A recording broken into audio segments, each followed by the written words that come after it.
जय श्री राम दोस्तों, स्वागत है आपका अपने चैनल स्टूडेंट पॉइंट वीडी में। तो आई होप आप सभी लोग अच्छे होंगे। तो हम HPTGT कमीशन के लिए आपके लिए वीडियोस लेके आ रहे हैं और आज हम केमिस्ट्री की पार्ट 2 वाली वीडियोस को कंप्लीट करेंगे, जिसमें हम पढ़ने वाले हैं हाइब्रिडाइजेशन के बारे में।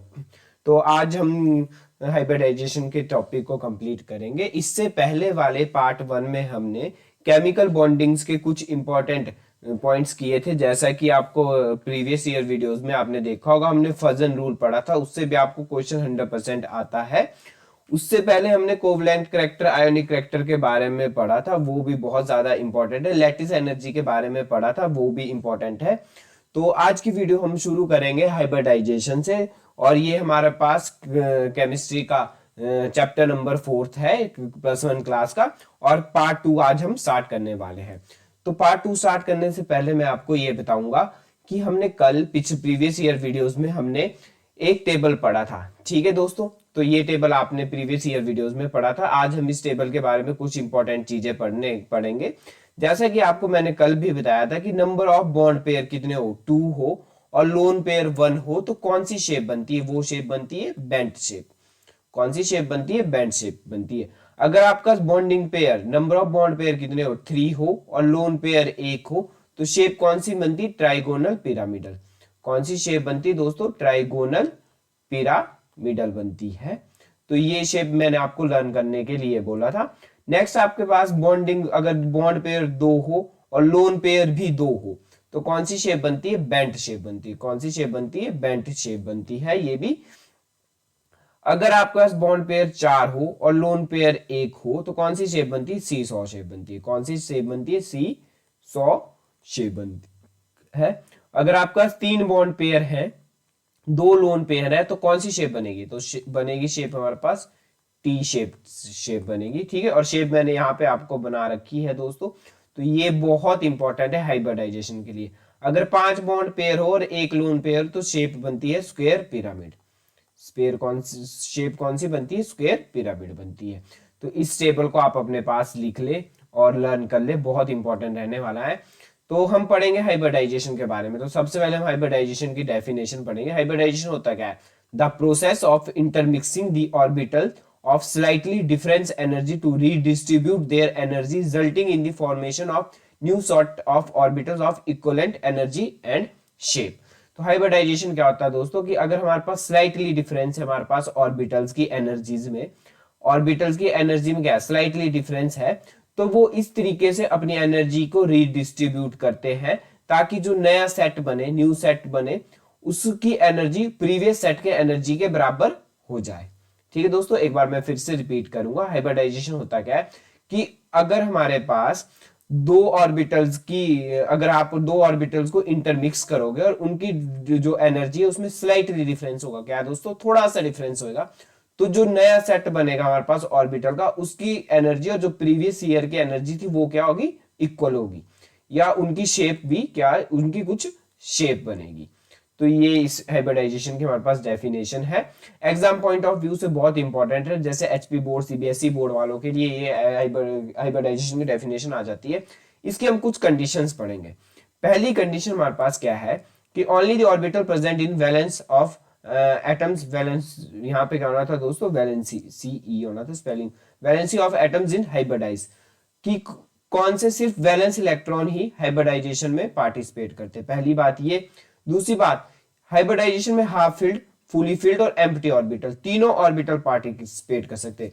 अगर मान लो कोई ऑर्बिटल क्या है, हाफ फील्ड है, मतलब पी के ऑर्बिटल में 3 ही है, वो भी पार्टिसिपेट कर सकता है हाइब्रिडाइजेशन में। या फुली फील्ड हो, मतलब पी के क्या 6 इलेक्ट्रॉन हो, वो भी पार्टिसिपेट कर सकता है। या बिल्कुल पी का ऑर्बिटल क्या हो, खाली हो, वो भी क्या पार्टिसिपेट कर सकता है हाइब्रिडाइजेशन में। तीनों हमारे पास हाफ फील्ड, फुली फील्ड और एम्प्टी ऑर्बिटल तीनों पार्टिसिपेट कर सकते हैं। तीसरा, only small difference in energy can participate. हाँ, सबसे बड़ी बात कि उनकी एनर्जी में क्या होना चाहिए? स्मॉल डिफरेंस होना चाहिए। ऐसा नहीं होना चाहिए कि बहुत बड़ा डिफरेंस हो उनकी एनर्जी में तब हाइब्रिडाइजेशन हो, ऐसा पॉसिबल नहीं है। पी के बाद हमेशा इलेक्ट्रॉन जंप डी में ही करता है। ठीक है, ऐसा नहीं कि पी के बाद सीधा जंप करके एफ में पहुंचा दिया आपने, तो ऐसा भी मुश्किल होता है। तो उनकी एनर्जी में क्या होता है? डिफरेंस बहुत कम होना चाहिए। चौथा, number of hybrid, H Y होना था। Number of hybrids orbital is equal to number of intermixing orbitals. ये मैं आगे समझाऊंगा आपको। फिफ्थ पॉइंट क्या है कि ओनली द सिग्मा बॉन्ड और lone pair is a concept of hybridization not a pi bond. हमेशा हाइब्रिडाइजेशन में डबल बॉन्ड या ट्रिपल बॉन्ड का पता नहीं लगता, सिर्फ हमारे पास सिंगल बॉन्ड और लोन पेयर का ही पता लगता है हाइब्रिडाइजेशन में। नेक्स्ट आपका the hybrid orbitals originate such that repulsive between is maximum. जो हमारे पास हाइब्रिड ऑर्बिटल्स होते हैं उनकी जो रिपल्सिव फोर्स होती है वो क्या होनी चाहिए, मिनिमम होनी चाहिए। तो ये इसकी कुछ कंडीशन है, कई बार एग्जाम में कुछ कंडीशन आपको पूछी होगी, ठीक है, तो आपने कई बार उसमें टिक करना होता है, तो ऐसी कंडीशन एक बार इसको स्टडी कर लेना। नेक्स्ट आपके पास एसपी हाइब्रिडाइजेशन। तो अब हम हाइब्रिडाइजेशन के बारे में पढ़ेंगे। तो हमारे पास एसपी हाइब्रिडाइजेशन क्या होती है। एसपी हाइब्रिडाइजेशन आपको समझाऊंगा, जैसे एग्जांपल लिया मैंने, एग्जांपल के साथ ही आपको हाइब्रिडाइजेशन समझाऊंगा। बेरिलियम BeF2 हमारे पास एक मॉलिक्यूल है। तो सबसे पहले आपको बेरिलियम का क्या होना चाहिए पता है, एटॉमिक नंबर पता होना चाहिए। बेरिलियम का एटॉमिक नंबर कितना होता है, हाइड्रोजन, हीलियम, लिथियम, बेरिलियम। तो एटॉमिक नंबर बेरिलियम कितना होगा, 4 होगा, ठीक है। तो हम अगर इसको इसकी इलेक्ट्रॉन कॉन्फ़िगरेशन लिखेंगे तो कैसे लिखते हैं, 1s2 2s2, ठीक है। ये हमने क्या लिखी, इसकी इलेक्ट्रॉन कॉन्फ़िगरेशन लिखी। तो इसमें मैंने एक बात आपको बताई थी, एक कंडीशन आपको बताई थी, देखो कि हमेशा वैलेंस इलेक्ट्रॉन ही पार्टिसिपेट करते हैं किसमें, हाइब्रिडाइजेशन में। तो इसमें वैलेंस इलेक्ट्रॉन कौन से दोस्तों, इसमें वैलेंस इलेक्ट्रॉन कौन से, हमारे पास 2s2 क्या है, वैलेंस इलेक्ट्रॉन है। तो यही पार्टिसिपेट करते हैं हाइब्रिडाइजेशन में। तो हम इसकी हाइब्रिडाइजेशन बनाएंगे। तो ऐसा ऑर्बिटल क्या होता है हमारे पास, ये ऐसा ऑर्बिटल होता है।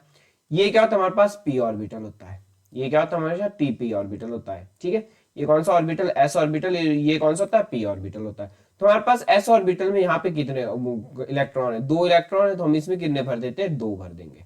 कितने भर देंगे, 2 भर देंगे। तो हमारे पास F2 मॉलिक्यूल्स कितने लगेंगे, F2 कितने लगेंगे, 2 ही लगेंगे। F2 ना यहाँ पे, तो कितने मॉलिक्यूल लगेंगे, 2 मॉलिक्यूल लगेंगे। तो इस स्टेट को हम बोलते हैं ग्राउंड स्टेट। पहले इस स्टेट को क्या बोलेंगे, हम ग्राउंड स्टेट बोलेंगे। अब करते हैं हम इसके बाद एक्साइटेड स्टेट। इसके बाद क्या करेंगे, हम एक्साइटेड स्टेट करेंगे। तो एक्साइटेड स्टेट के लिए एक्साइटेड स्टेट, तो एक्साइटेड स्टेट के लिए क्या करेंगे, जो ये वाला इलेक्ट्रॉन था, ये वाला इलेक्ट्रॉन, इसको जंप करा देंगे किसमें, पी ऑर्बिटल में। किसमें जंप करा देंगे, पी ऑर्बिटल में जंप करा देंगे। तो ये क्या बनेगा हमारे पास, ये बनेगा हमारे पास जो एस ऑर्बिटल वैसा का वैसा रहेगा एस, और ये क्या होगा, पी ऑर्बिटल। ये क्या है, पी ऑर्बिटल, 1 2 3। तो एस में कितने थे, पहले 2 इलेक्ट्रॉन थे। एक हमने क्या करा दिया, जंप करा दिया। तो वो जंप वाला कहाँ गया, एक इलेक्ट्रॉन कहाँ गया, जंप करा दिया किसमें, पी, इधर जंप करा दिया। तो ये एस का जो एक इलेक्ट्रॉन था वो जंप कर दिया पी में। अब हमारे पास स्पेस बन जाता है। अब हमारे पास स्पेस क्या बन गया, F2 क्या मॉलिक्यूल था हमारे पास, बेरिलियम F2 था। तो F2 कितने थे, 2 लगे। बेरिलियम, एक बेरिलियम में कितने F2 लगे, 2 लगे। तो ये किसका, बेरिलियम का हमारे पास एस ऑर्बिटल, पी ऑर्बिटल था। तो F कितने लगे, 2 लगे। तो एक F कहाँ लग जाएगा, इधर लग जाएगा। एक F इधर लग जाएगा और एक F कहाँ लग जाएगा, इधर लग जाएगा। तो ये हाइब्रिडाइजेशन, कौन सी हाइब्रिडाइजेशन हुई, यहाँ पे S फुल है तो S को हम S लिखेंगे। P यहाँ पे, P कितने, P में एक ही है तो क्या लिखेंगे, sp हाइब्रिडाइजेशन। तो यही एग्जांपल हमारे पास किसका, sp हाइब्रिडाइजेशन का। अब इसमें सबसे इंपॉर्टेंट बात ध्यान रखना दोस्तों, सबसे इंपॉर्टेंट बात, अब इसमें पता होना चाहिए बॉन्ड पेयर कितने। सबसे पहली बात, बॉन्ड पेयर कितने। तो जितने इसमें बॉन्ड बन रहे, कितने बॉन्ड बन रहे, एक F का इधर बन रहा है और एक F का कहां बन रहा है, इधर बन रहा है। तो बॉन्ड पेयर कितने हुए, 2 बॉन्ड पेयर हुए। लोन पेयर कितने होंगे इसमें, लोन पेयर इसमें 0 लोन पेयर है। लोन पेयर कितने इसमें, 0 लोन पेयर है। तो लोन पेयर इसमें 0 है। तो मैंने आपको पीछे टेबल बताया था कि अगर, मैं आपको फिर से बता देता हूं, अगर देखो यहाँ पे दोस्तों 2 बॉन्ड पेयर हो और 0 लोन पेयर हो तो हमारे पास शेप कौन सी बनती है, लीनियर शेप बनती है। कौन सी शेप बनती है, लीनियर शेप बनती है। तो इसकी भी हमारे पास कौन सी शेप बनेगी, लीनियर शेप बनेगी, क्योंकि 2 बॉन्ड पेयर है और एक लोन पेयर है। तो लीनियर शेप क्या होती है, एक लाइन में। तो बेरिलियम यहाँ पे लग जाएगा और एक F यहाँ लगेगा और एक F यहाँ लगेगा। तो ये इसकी क्या आ जाएगी, शेप आ जाएगी। तो इस शेप को क्या बोलते हैं, लीनियर शेप भी बोलते हैं। तो ये थी हमारे पास हाइब्रिडाइजेशन किसकी, BeF2 की हाइब्रिडाइजेशन थी या sp हाइब्रिडाइजेशन थी। नेक्स्ट हम एग्जांपल करेंगे sp2 हाइब्रिडाइजेशन का। जैसे जैसे हम एग्जांपल करेंगे आपको समझ आता रहेगा कि हाइब्रिडाइजेशन कैसे होती है। तो नेक्स्ट एग्जांपल क्या हमारे पास, हाइब्रिडाइजेशन किसकी करें हम, BCl2 की। किसकी करें, BCl2 की, BCl2। तो एटॉमिक नंबर क्या होता है, सबसे पहले बोरोन का एटॉमिक नंबर, बोरोन का एटॉमिक नंबर क्या होता है, hydrogen, helium, lithium, beryllium, boron. तो हाइड्रोजन एटॉमिक नंबर कितना होता है, 5। तो इसकी इलेक्ट्रॉन कॉन्फ़िगरेशन लिखेंगे 1s2 2s2 2 2 4 और 1 5 2p1। तो हमेशा हाइब्रिडाइजेशन में कौन से पार्टिसिपेट करते हैं, सिर्फ वैलेंस इलेक्ट्रॉन पार्टिसिपेट करते हैं, मतलब ये वाले क्या करेंगे, पार्टिसिपेट करेंगे। तो हम फिर से ग्राउंड स्टेट बनाएंगे। सबसे पहले क्या बनाते हैं, हम ग्राउंड स्टेट बनाते हैं। तो जब हमने ग्राउंड स्टेट बनाई तो एस एस ऑर्बिटल ये होता है, पी ऑर्बिटल ये होता है। पी में कितने बॉक्स होते हैं, 3 बॉक्स होते हैं। तो एस ऑर्बिटल एक ही बॉक्स होता है। तो एस में कितने इलेक्ट्रॉन है, 2 इलेक्ट्रॉन भर दिया हमने, एक इलेक्ट्रॉन ऊपर को भरते, एक नीचे को भरते, ठीक है। पी में कितने इलेक्ट्रॉन, यहाँ पे एक ही इलेक्ट्रॉन है, तो पी में हमने क्या भर दिया, एक इलेक्ट्रॉन भर दिया। अब नेक्स्ट स्टेट कौन सी आती है हमारे पास, एक्साइटेड स्टेट आती है। अब एक्साइटेड स्टेट का हमारे को कैसे पता चलता है, अब Cl के कितने मॉलिक्यूल लगे, यहाँ पे 2 लगे। तो अगर हमारे को Cl के यहाँ पे मॉलिक्यूल लगाने हो तो एक ही Cl का मॉलिक्यूल लग रहा है, ठीक है। अब हमारे को कितने चाहिए Cl के, 2 मॉलिक्यूल लगाने, कितने मॉलिक्यूल लगाने, BCl2 नहीं होगा दोस्तों, यहाँ पे BCl3 होगा, ठीक है। यहाँ पे गलत टिक हो गया, BCl3 होगा, यहाँ क्या होगा, BCl3 होगा। तो हमारे पास Cl के कितने मॉलिक्यूल लगाने, 3 लगाने, यहाँ पे कितने आ रहे, एक ही आ रहे। तो हमारे को क्या कराना पड़ेगा, एक इलेक्ट्रॉन ये वाला कहाँ कराना पड़ेगा, यहाँ पे जंप कराना पड़ेगा। ये वाला इलेक्ट्रॉन कहाँ जंप कराना पड़ेगा, यहाँ जंप कराना पड़ेगा। तो बना देते हैं हम, देखो ये s ऑर्बिटल और ये p ऑर्बिटल। तो हमने क्या किया, ये वाला जो इलेक्ट्रॉन था, ये वाला इलेक्ट्रॉन ये क्या क्या कर दिया, जंप करा दिया यहाँ पे। तो यहाँ पे क्या बचा, एक इलेक्ट्रॉन बचा, तो एक लिख दिया हमने। एक यहाँ पे पहले से था एक, और एक जो जंप कराया वो कहाँ चल गया, यहाँ चल गया। अब हमारे पास तीनों जगह स्पेस बच गई। अब हम Cl के कितने 3 लगा सकते हैं ना, BCl3 था। एक Cl कहाँ लगेगा, यहाँ लगेगा। एक Cl कहाँ लगेगा, यहाँ लगेगा। और एक Cl कहाँ लग जाएगा, यहाँ लग जाएगा। तो हाइब्रिडाइजेशन कौन सी होगी, S फुल है तो S को पूरा लिखेंगे। अब P में कितने, 2 है, P में 2 ही है, तीसरा तो खाली हमारे पास, ये वाला क्या हमारे पास खाली है। तो इस P में 2 ही है, तो हाइब्रिडाइजेशन कौन सी हो जाएगी, sp2 हाइब्रिडाइजेशन हो जाएगी। अब बॉन्ड पेयर कितने दोस्तों, बॉन्ड पेयर निकालेंगे। बॉन्ड पेयर कितने कितने बॉन्ड बन रहे, एक Cl यहाँ पे, एक दूसरा Cl और तीसरा Cl। तो कितने बॉन्ड पेयर बन रहे, 3 बॉन्ड पेयर बन रहे। लोन पेयर, लोन पेयर कितने बन रहे, इसमें 0 लोन पेयर बन रहे। और अगर 3 बॉन्ड पेयर हो और 0 लोन पेयर हो तो शेप कौन सी बनती है, ट्राइगोनल बनती है। कौन सी शेप बनती है, ट्राइगोनल शेप बनती है। तो ट्राइगोनल शेप मैं आपको बता दूं कैसे बनती है ट्राइगोनल शेप। तो बोरोन का यहाँ रखते हैं हम सेंटर में, ठीक है। Cl, एक Cl यहाँ लगता है, एक Cl यहाँ लगता है, और एक Cl यहाँ लगता है। इस शेप को क्या बोलते हैं, ट्राइगोनल शेप बोलते हैं, ट्राइगोनल प्लेनर। ट्राइंगल की तरह होती है दोस्तों। तो शेप कौन सी बनी इसमें, ट्राइगोनल शेप बनी। तो ये इस शेप से, शेप का कैसे पता चलता है हमारे को, उस टेबल से 3 बॉन्ड पेयर हो, 0 लोन पेयर हो। देखो दोस्तों यहाँ पे आपको मैं फिर से बता दूं, ये हमारे पास देखो 3 बॉन्ड पेयर है, 0 लोन पेयर है। शेप कौन सी बन रही है, ट्राइगोनल प्लेनर बन रही है। एंगल कौन सी कितने डिग्री का बनता है, 120 डिग्री का बनता है। तो ये तीनों ही इंपॉर्टेंट है ये टेबल, इसीलिए मैंने आपको बोला था इस टेबल को लर्न कर लो। तो ये कौन सी शेप बनी, ट्राइगोनल शेप बनी, और एंगल कितना बनता है इसके बीच, 120 डिग्री का एंगल बनता है। ठीक है दोस्तों, नेक्स्ट एक और करेंगे हम, आपको और अच्छे समझ आएगा, sp3 हाइब्रिडाइजेशन। तो इसमें एग्जांपल किसका लिया हमने, CH4 का एग्जांपल लिया। किसका एग्जांपल लिया, CH4। CH4 क्या होता है हमारे पास, मीथेन होता है। तो कार्बन, सबसे पहले हम कार्बन का एटॉमिक नंबर लिखेंगे। कार्बन का एटॉमिक नंबर कितना होता है दोस्तों, hydrogen, helium, lithium, beryllium, boron, carbon, ठीक है। तो कितना आया हमारे पास, 6 आ गया, ठीक है। तो 1s2 2s2 2p 2 2 4 2 6, 2p में कितने आएंगे, 2 आ जाएंगे। तो हमेशा कौन पार्टिसिपेट करता है, वैलेंस इलेक्ट्रॉन पार्टिसिपेट करते हैं, मतलब ये वाले क्या करेंगे, पार्टिसिपेट करेंगे। तो बना दो फिर, सबसे पहले कौन सी स्टेट बनाएंगे, ग्राउंड स्टेट बनाएंगे। ग्राउंड स्टेट जो जनरल इलेक्ट्रॉन कॉन्फ़िगरेशन होती है उसी को ग्राउंड स्टेट बोलते हैं, ठीक है। तो ये S बना दिया मैंने, ये P बना दिया। S में कितने इलेक्ट्रॉन है, 2 है, तो मैंने 2 भर दिए यहाँ पे, एक एक और ये 2 भर दिए। P में कितने, 2 है, तो हमेशा इलेक्ट्रॉन कैसे भरते, एक ऐसे भरते और दूसरा ऐसे भरते। हमने सेकंड चैप्टर जब पढ़ा था तो आपको मैंने बताए थे इलेक्ट्रॉन कैसे फिल करते। तो ये हमारे पास 2 भर दिए। अब हमारे पास H के कितने मॉलिक्यूल लगने चाहिए, 4 लगने चाहिए। जगह कितने के लिए, सिर्फ 2 के लिए जगह है। तो 4 के लिए कैसे जगह बनेगी, जब हम ये वाला कहाँ कराएंगे, जंप करवाएंगे, कहाँ, यहाँ को लिए। तो यहाँ पे भी एक जगह बन जाएगी और यहाँ पे भी एक जगह बन जाएगी। तो इसी स्टेट को हम क्या बोलते हैं, एक्साइटेड स्टेट बोलते हैं। तो ये हमने जंप करवा दिया यहाँ पे, उसको मैं साइड कर देता हूँ, एक्साइटेड स्टेट, एक्साइटेड स्टेट। तो ये S का, ये पी का।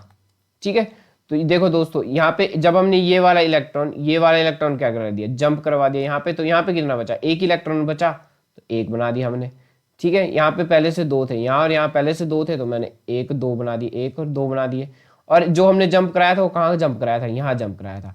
अब हमारे पास हाइड्रोजन के कितने मॉलिक्यूल लगने चाहिए, 4 लगने चाहिए, क्योंकि CH4 था, तो एक यहाँ लग जाएगा, एक H, दूसरा यहाँ लग जाएगा, तीसरा यहाँ लग जाएगा, और चौथा यहाँ लग जाएगा, लग गया।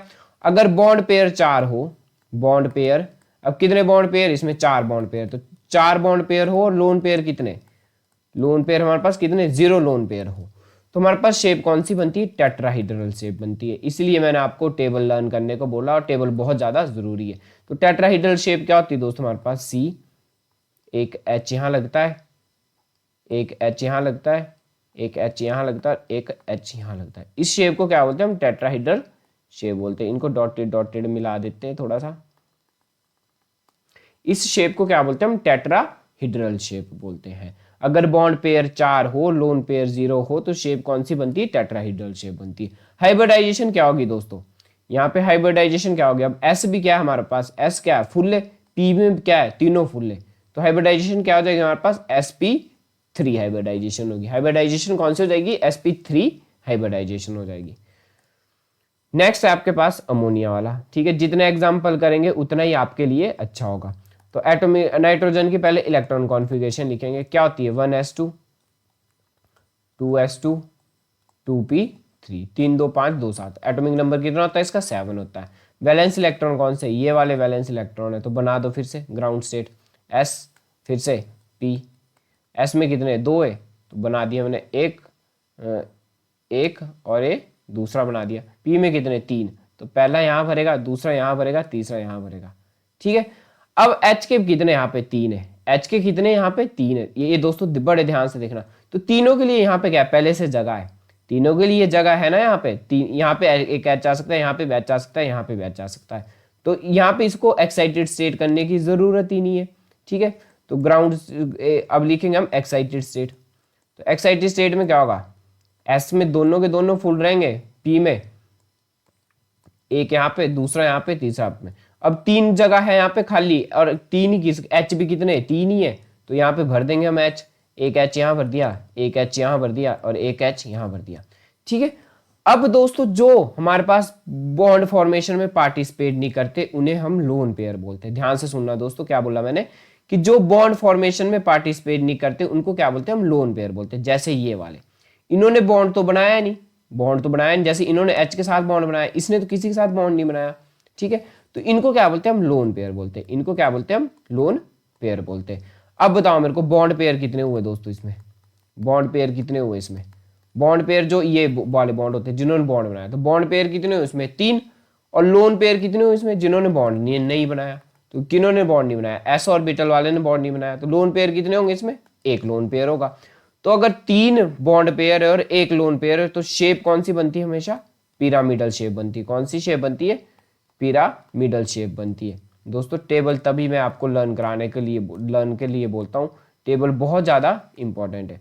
देखो 3 बॉन्ड पेयर और एक लोन पेयर, 3 बॉन्ड पेयर और एक लोन पेयर, शेप कौन सी बनेगी, ट्रायगोनल पिरामिडल शेप बनती है। इसको कौन सी शेप बोलते हैं हम, इसको ट्रायगोनल पिरामिडल बोलते हैं। यहाँ पे देखो एग्जांपल भी मैंने लिखा NH3 का ही, तो ये टेबल आपके लिए बहुत ज्यादा जरूरी है। अच्छा, इसमें नेक्स्ट क्वेश्चन मेरा, हाइब्रिडाइजेशन कौन सी होगी इसमें, हाइब्रिडाइजेशन कौन सी होगी, तो देखो दोस्तों S भी फुल है हमारा, S भी क्या है, फुल है, P भी क्या है, फुल है, तो हाइब्रिडाइजेशन कौन सी होगी इसमें, sp3 हाइब्रिडाइजेशन होगी।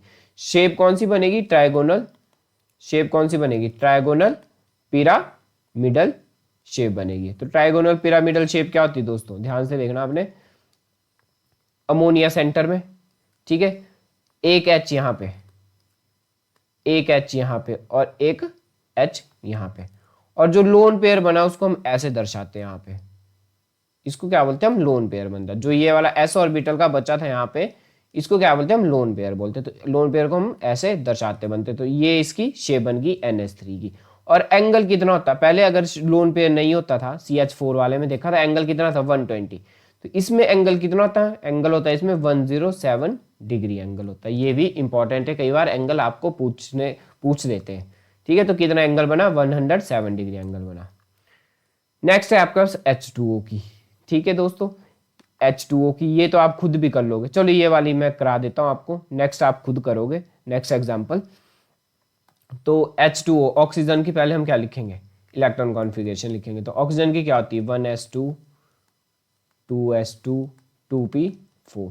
तो इसमें सबसे वैलेंस इलेक्ट्रॉन कौन से हमारे पास, ये वाले क्या है, वैलेंस इलेक्ट्रॉन है। तो बना दो फिर से, s ऐसे p ऐसे। तो s में कितने, 2 1 2 बना दिए, p में कितने 4। तो पहला यहाँ भरते दोस्तों, दूसरा यहाँ भरते, तीसरा यहाँ भरते और फिर चौथा यहाँ भरते, ठीक है। तो ये हो गया P4। अब इसमें देखो दोस्तों, ओ H2 कितने लग रहे हैं हमारे पास, 2 ही लग रहे हैं। H2 कितने लग रहे हैं, 2 ही लग रहे हैं। और दोनों के लिए क्या है, जगह, यहाँ एक H लग सकता है, यहाँ एक H लग सकता है। तो इनको एक्साइटेड करवाने की जरूरत नहीं है। और हमेशा भी एक्साइटेड भी ये हो नहीं सकते। क्यों नहीं हो सकते, क्योंकि 2D कभी भी पॉसिबल नहीं होता। क्यों नहीं होता दोस्तों 2D पॉसिबल, मैंने आपको क्वांटम नंबर में बताया था, कभी n और l की वैल्यू कभी इक्वल नहीं हो सकती। तो n की वैल्यू क्या है, यहाँ पे 2 है, और l की वैल्यू क्या है, s की वैल्यू 0 होती है, p की वैल्यू क्या होती है 1 की होती है, और d की वैल्यू क्या होती है 2 होती है। तो मैंने बोला था n और l की वैल्यू कभी इक्वल नहीं हो सकती, पर यहाँ पे अगर 2D होता तो n की वैल्यू क्या आ सकती है, 2 आ सकती है, और l की वैल्यू क्या आ रही है, 2 ही आ रही है। तो ये दोनों कभी भी इक्वल नहीं होती। तो इसीलिए 2D हमारे पास यहाँ पे D वाला ऑर्बिटल नहीं होता कभी भी। तो अगर D वाला ऑर्बिटल नहीं तो एक्साइटेड नहीं करेंगे, ठीक है, सिंपल सी बात है। पर आप इतना कंफ्यूज मत हो, अभी सिर्फ यहाँ पे H2O वाला देखो कि यहाँ पे H के लिए दोनों के लिए क्या है हमारे पास, जगह है ना जगह। तो अब इसमें बॉन्ड पेयर कितने बने, कितने बॉन्ड पेयर बने दोस्तों, इसमें बने हमारे पास 2 बॉन्ड पेयर, 2 H लग रहे हैं तो कितने बॉन्ड पेयर बने, 2 बॉन्ड पेयर बने। अब जो पार्टिसिपेट नहीं कर रहे बॉन्ड बनाने के लिए, ये वाले देखो, ये वाले इन्होंने बॉन्ड नहीं बनाया, इन्होंने बॉन्ड नहीं बनाया, तो ये क्या होंगे दोस्तों, हमारे पास लोन पेयर होते हैं। तो लोन पेयर भी कितने बने, इसमें 2 लोन पेयर बन गए, 2 बॉन्ड पेयर बने, 2 लोन पेयर बने। तो इसमें शेप कौन सी बनती है, 2 bond pair 2 lone pair, shape बनती है हमारे पास बेंट शेप बनती है। कौन सी शेप बनती है, बेंट शेप बनती है। तो बेंट शेप कैसे होती है आपके पास, मैं बता दूं, O, एक H यहाँ, एक H यहाँ, एक लोन पेयर यहाँ पे और एक लोन पेयर यहाँ पे। इस शेप को क्या बोलते हैं हम, बेंट शेप बोलते हैं। और इसका एंगल कितना होता है हमारे पास, 104.5 डिग्री एंगल होता है। कई बार एंगल भी आपको पूछ देते हैं H2O मॉलिक्यूल का। तो जब भी हमारे पास 2 लोन पेयर 2 बॉन्ड पेयर होंगे तो एंगल कितना बनता है, 104.5 बनता है। हाइब्रिडाइजेशन क्या बनेगी दोस्तों, देखो इसका S भी फुल है, इसका P भी फुल है, तो हाइब्रिडाइजेशन क्या ही रहेगी इसकी, sp3 हाइब्रिडाइजेशन रहेगी। तो ये भी हमारा कंप्लीट हो गया। नेक्स्ट एग्जांपल करेंगे हम sp3d का एग्जांपल। तो ये है हमारे पास PCl5 का एग्जांपल। यहाँ पे लिखा नहीं होगा दोस्तों, मैं आपको लिख के दे देता हूँ। PCl5 किसका हाइब्रिडाइजेशन करनी है हमें, PCl5 की हाइब्रिडाइजेशन करनी है। तो फास्फोरस की जनरल इलेक्ट्रॉन कॉन्फ़िगरेशन लिखो, क्या होती है, 1s2 2s2 2p6 3s2 3p3। मैंने क्या बताया, हमेशा वैलेंस इलेक्ट्रॉन पार्टिसिपेट करते। अब इसमें ये वाले पार्टिसिपेट नहीं करेंगे क्योंकि 6 और 2 8, ये क्या हो चुके, फुल हो चुके। अब वैलेंस इलेक्ट्रॉन कौन से, ये वाले। तो S में कितने 2, S में कितने 1 2, और P में कितने यहाँ पे 3 है। तो बना दो फिर से, P में 3, 1 2 और 3 बना दिए, ठीक है। अब Cl कितने लगने चाहिए, 5 लगने चाहिए। जगह कितने लाइक है, सिर्फ जगह तो सिर्फ 2 3 लाइक है, 1 यहाँ पे 2 यहाँ पे 3 यहाँ पे। तो अब हमेशा ये कौन सा ऑर्बिटल की बात हो रही है, 3s 3p की। तो 3d भी हमेशा क्या होता है, पॉसिबल होता है। 3d क्या होता है, पॉसिबल होता है। यहाँ पे दोस्तों 5 होने थे, 3 4 5। तो अब इसकी शेप क्या बनेगी, इसको साइड कर दो। अब 3s, s ऑर्बिटल है, p ऑर्बिटल ये, और ये क्या है, d ऑर्बिटल है, ठीक है। ये p ऑर्बिटल 1 2 3 4 5 हो गए, ठीक है। तो s ऑर्बिटल में कितने थे, 2 थे। s ऑर्बिटल में कितने थे, 2। p में कितने थे, 3 1 2 3। और 3d क्या रहता है, खाली रहता है, क्योंकि 3d क्या है, पॉसिबल है। कैसे पॉसिबल है, आप n क्या है इसका 3, और l क्या है इसका 2 है। तो l की वैल्यू हमेशा क्या रहती है, छोटी रहती है n से। क्वांटम नंबर्स वाली वीडियोस आपने देख रखी होगी हमेशा, पहले जो हमने क्वांटम वीडियोस बनाई थी मैंने क्वांटम नंबर्स वाली चैप्टर 2 में, तो उसमें बताया था मैंने n और l की वैल्यू कभी इक्वल नहीं हो सकती। तो यहाँ पे l की वैल्यू क्या आ रही है, छोटी आ रही, तो मतलब 3d पॉसिबल है। तो 3d ऑर्बिटल पॉसिबल है, तो 3s 3p 3d। अब जो ये वाला इलेक्ट्रॉन होता है ये कहाँ जंप करके जाएगा, 3D में कहाँ जंप करके जाएगा, कहाँ जंप करेगा, 3D में जंप करेगा। तो क्या बनेगी इसकी एक्साइटेड स्टेट, ये बना दी मैंने P और ये बना दी मैंने D। ठीक है, अब इलेक्ट्रॉन कैसे जाएंगे, देखो ये वाला कहाँ गया, ये वाला कहाँ गया, जंप करके चल गया यहाँ पे। तो यहाँ पे कितना रहा, एक ही इलेक्ट्रॉन रहा, फिर दूसरा, फिर तीसरा, फिर चौथा, और ये वाला जंप करके कहाँ चल गया था, यहाँ चल गया था। अब यहाँ पे कितने Cl कितने लगने चाहिए, 5। Cl कितने लगने चाहिए, 5। तो 5 के लिए जगह होगी, एक Cl यहाँ लग सकता है, दूसरा यहाँ लग सकता है, तीसरा यहाँ लग सकता है, चौथा यहाँ लग सकता है, और पांचवा Cl यहाँ लग सकता है।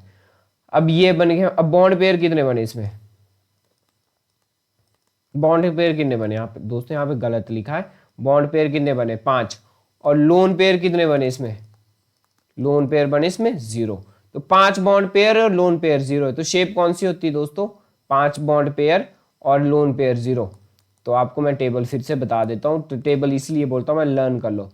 5 बॉन्ड पेयर और शेप की 0, 5 बॉन्ड पेयर लोन पेयर 0। तो शेप कौन सी बनती है, ट्रायगोनल पिरामिडल बनती है। कौन सी शेप बनती है, ट्रायगोनल पिरामिडल शेप बनती है।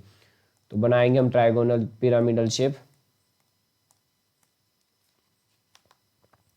तो कर दो इसको साइड में कर देता हूं। ट्रायगोनल पिरामिडल शेप कैसे बनती है दोस्तों, पी सेंटर में, ठीक है, एक Cl यहाँ पे, एक Cl यहाँ पे, और एक Cl यहाँ पे, 3 Cl हो गए। ट्रायगोनल थी तो थोड़ा ट्रायंगल की तरह लगेगा आपको, ठीक है। एक Cl, इसको बोलते हैं एक्सियल एंगल, एक Cl यहाँ पे और यहाँ पे, एक Cl यहाँ पे, तो ये बन गए 5 Cl। तो इस शेप को क्या बोलते हैं हम, ट्रायगोनल। कौन सी शेप बोलते हैं इसको हम, trigonal bipyramidal, PYRAMIDAL,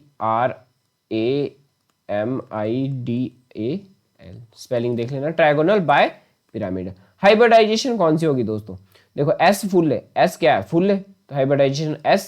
P भी क्या है हमारा, फुल है, P भी क्या है, फुल है। तो P में कितने आ सकते हैं, 3 आ सकते हैं, तो sp3। और D में कितने, एक फुल है, D का कितना, एक फुल है, तो sp3d। अगर D के 2 फुल होते तो क्या हो जानी थी, sp3d2 हो जानी थी। अगर D के 3 फुल होते तो sp3d3 हो जानी थी। ठीक है दोस्तों, तो हाइब्रिडाइजेशन लिखनी बहुत आसान होती है। एंगल, तो इनके बीच एंगल कितना होता है दोस्तों, हमने बताया था 120 डिग्री का एंगल होता है। इनके बीच कितना एंगल होता है, 120 डिग्री का एंगल होता है। और ये ऊपर को ये कितना एंगल होता है, स्ट्रेट लाइन है तो 90 डिग्री का एंगल होगा। तो ये एंगल भी कई बार पूछ देते हैं। नेक्स्ट है आपका ClF3 की, ClF3 की। तो ये दोस्तों आप कमेंट बॉक्स में लिखना। यहाँ पे देखो दोस्तों, ये s ऑर्बिटल है, ये p ऑर्बिटल है, और ये d ऑर्बिटल। तो यहाँ पे 3 बॉक्स नहीं होते, 5 बॉक्स होते हैं, याद रखना। 1 2 3, 1 2 3, 1 2 3 4 और 5। यहाँ पे कितने होंगे, 5 बॉक्स होंगे। तो 1 2 3 4 और 5 बॉक्स, ठीक है। तो इसका मुझे आप हाइब्रिडाइजेशन करके बताओगे ClF3 का। और यहाँ पे मुझे हाइब्रिडाइजेशन भी आप लिखोगे, यहाँ पे मेरे को हाइब्रिडाइजेशन भी आप लिखोगे कि कौन सी हाइब्रिडाइजेशन हुई, शेप कौन सी बनी, शेप कौन सी बनी। देखो दोस्तों यहाँ मैंने शेप नहीं बना रखी, शेप आप बना के दोगे मुझे, शेप कौन सी बनी, हाइब्रिडाइजेशन कौन सी हुई, कितने बॉन्ड पेयर बने, कितने बॉन्ड पेयर बने, और कितने लोन पेयर बने। तो ये आप मुझे कमेंट बॉक्स में बताओगे, बहुत इंपॉर्टेंट है आपको हाइब्रिडाइजेशन वाले कॉन्सेप्ट। और कितना एंगल बना, इसी से आपको क्वेश्चन आएगा कमीशन में भी। इसके अलावा आपको कोई क्वेश्चन नहीं पूछेंगे हाइब्रिडाइजेशन से। तो सारे क्वेश्चन मैं आपको कंप्लीट करवाऊंगा, बस आप वैसे ही हमारी वीडियोस को लाइक और शेयर जरूर करें, अपने दोस्तों को जरूर शेयर करें। जिनका टैट निकल गया वो अपने दोस्तों को जरूर शेयर करें, और जिनका टैट नहीं निकला है वो भी इन वीडियोस को एक बार जरूर देख ले। आपके लिए बहुत यूजफुल रहने वाली है ये सारी वीडियोस। और आप हमारे दोस्तों इंस्टाग्राम चैनल से भी जुड़ सकते हैं, जिसका लिंक आपको हमारे डिस्क्रिप्शन बॉक्स में मिल जाएगा।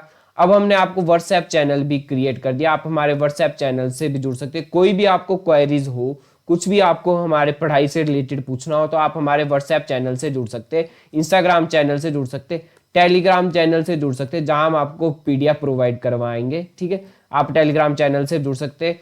किसी को कोई पर्सनल इशू होगा, आप हमें इंस्टा पे मैसेज कर सकते हैं। पढ़ाई से रिलेटेड कुछ भी प्रॉब्लम आ रही हो आपको, तो आप हमें इंस्टा पे जरूर कांटेक्ट कर सकते हैं। तो आगे बढ़ते हैं, हम आगे पढ़ेंगे हम मॉलिक्यूलर ऑर्बिटल थ्योरी। तो दोस्तों ये बहुत ज़्यादा इंपॉर्टेंट है मॉलिक्यूलर ऑर्बिटल थ्योरी। तो डेफिनेशन से आपको कभी भी क्वेश्चन नहीं आएगा, तो आपको डेफिनेशन जनरल से बता दूं क्या होती है। The number of molecular orbital formed is equal to the number of combining atom orbital, these are called bonding molecules and orbital and antibond. हाँ, आप याद रखना मॉलिक्यूलर ऑर्बिटल में दो प्रकार के ऑर्बिटल होते हैं, एक होता है बॉन्डिंग, एक होगा बॉन्डिंग ऑर्बिटल और एक होगा एंटी बॉन्डिंग ऑर्बिटल। दो प्रकार के ऑर्बिटल्स बनते हैं, बॉन्डिंग और एंटी बॉन्डिंग। ठीक है, ये हमेशा किस प्रिंसिपल पे बेस करता है, अफवा प्रिंसिपल, पॉली एक्सक्लूसिव और हुड्स रूल।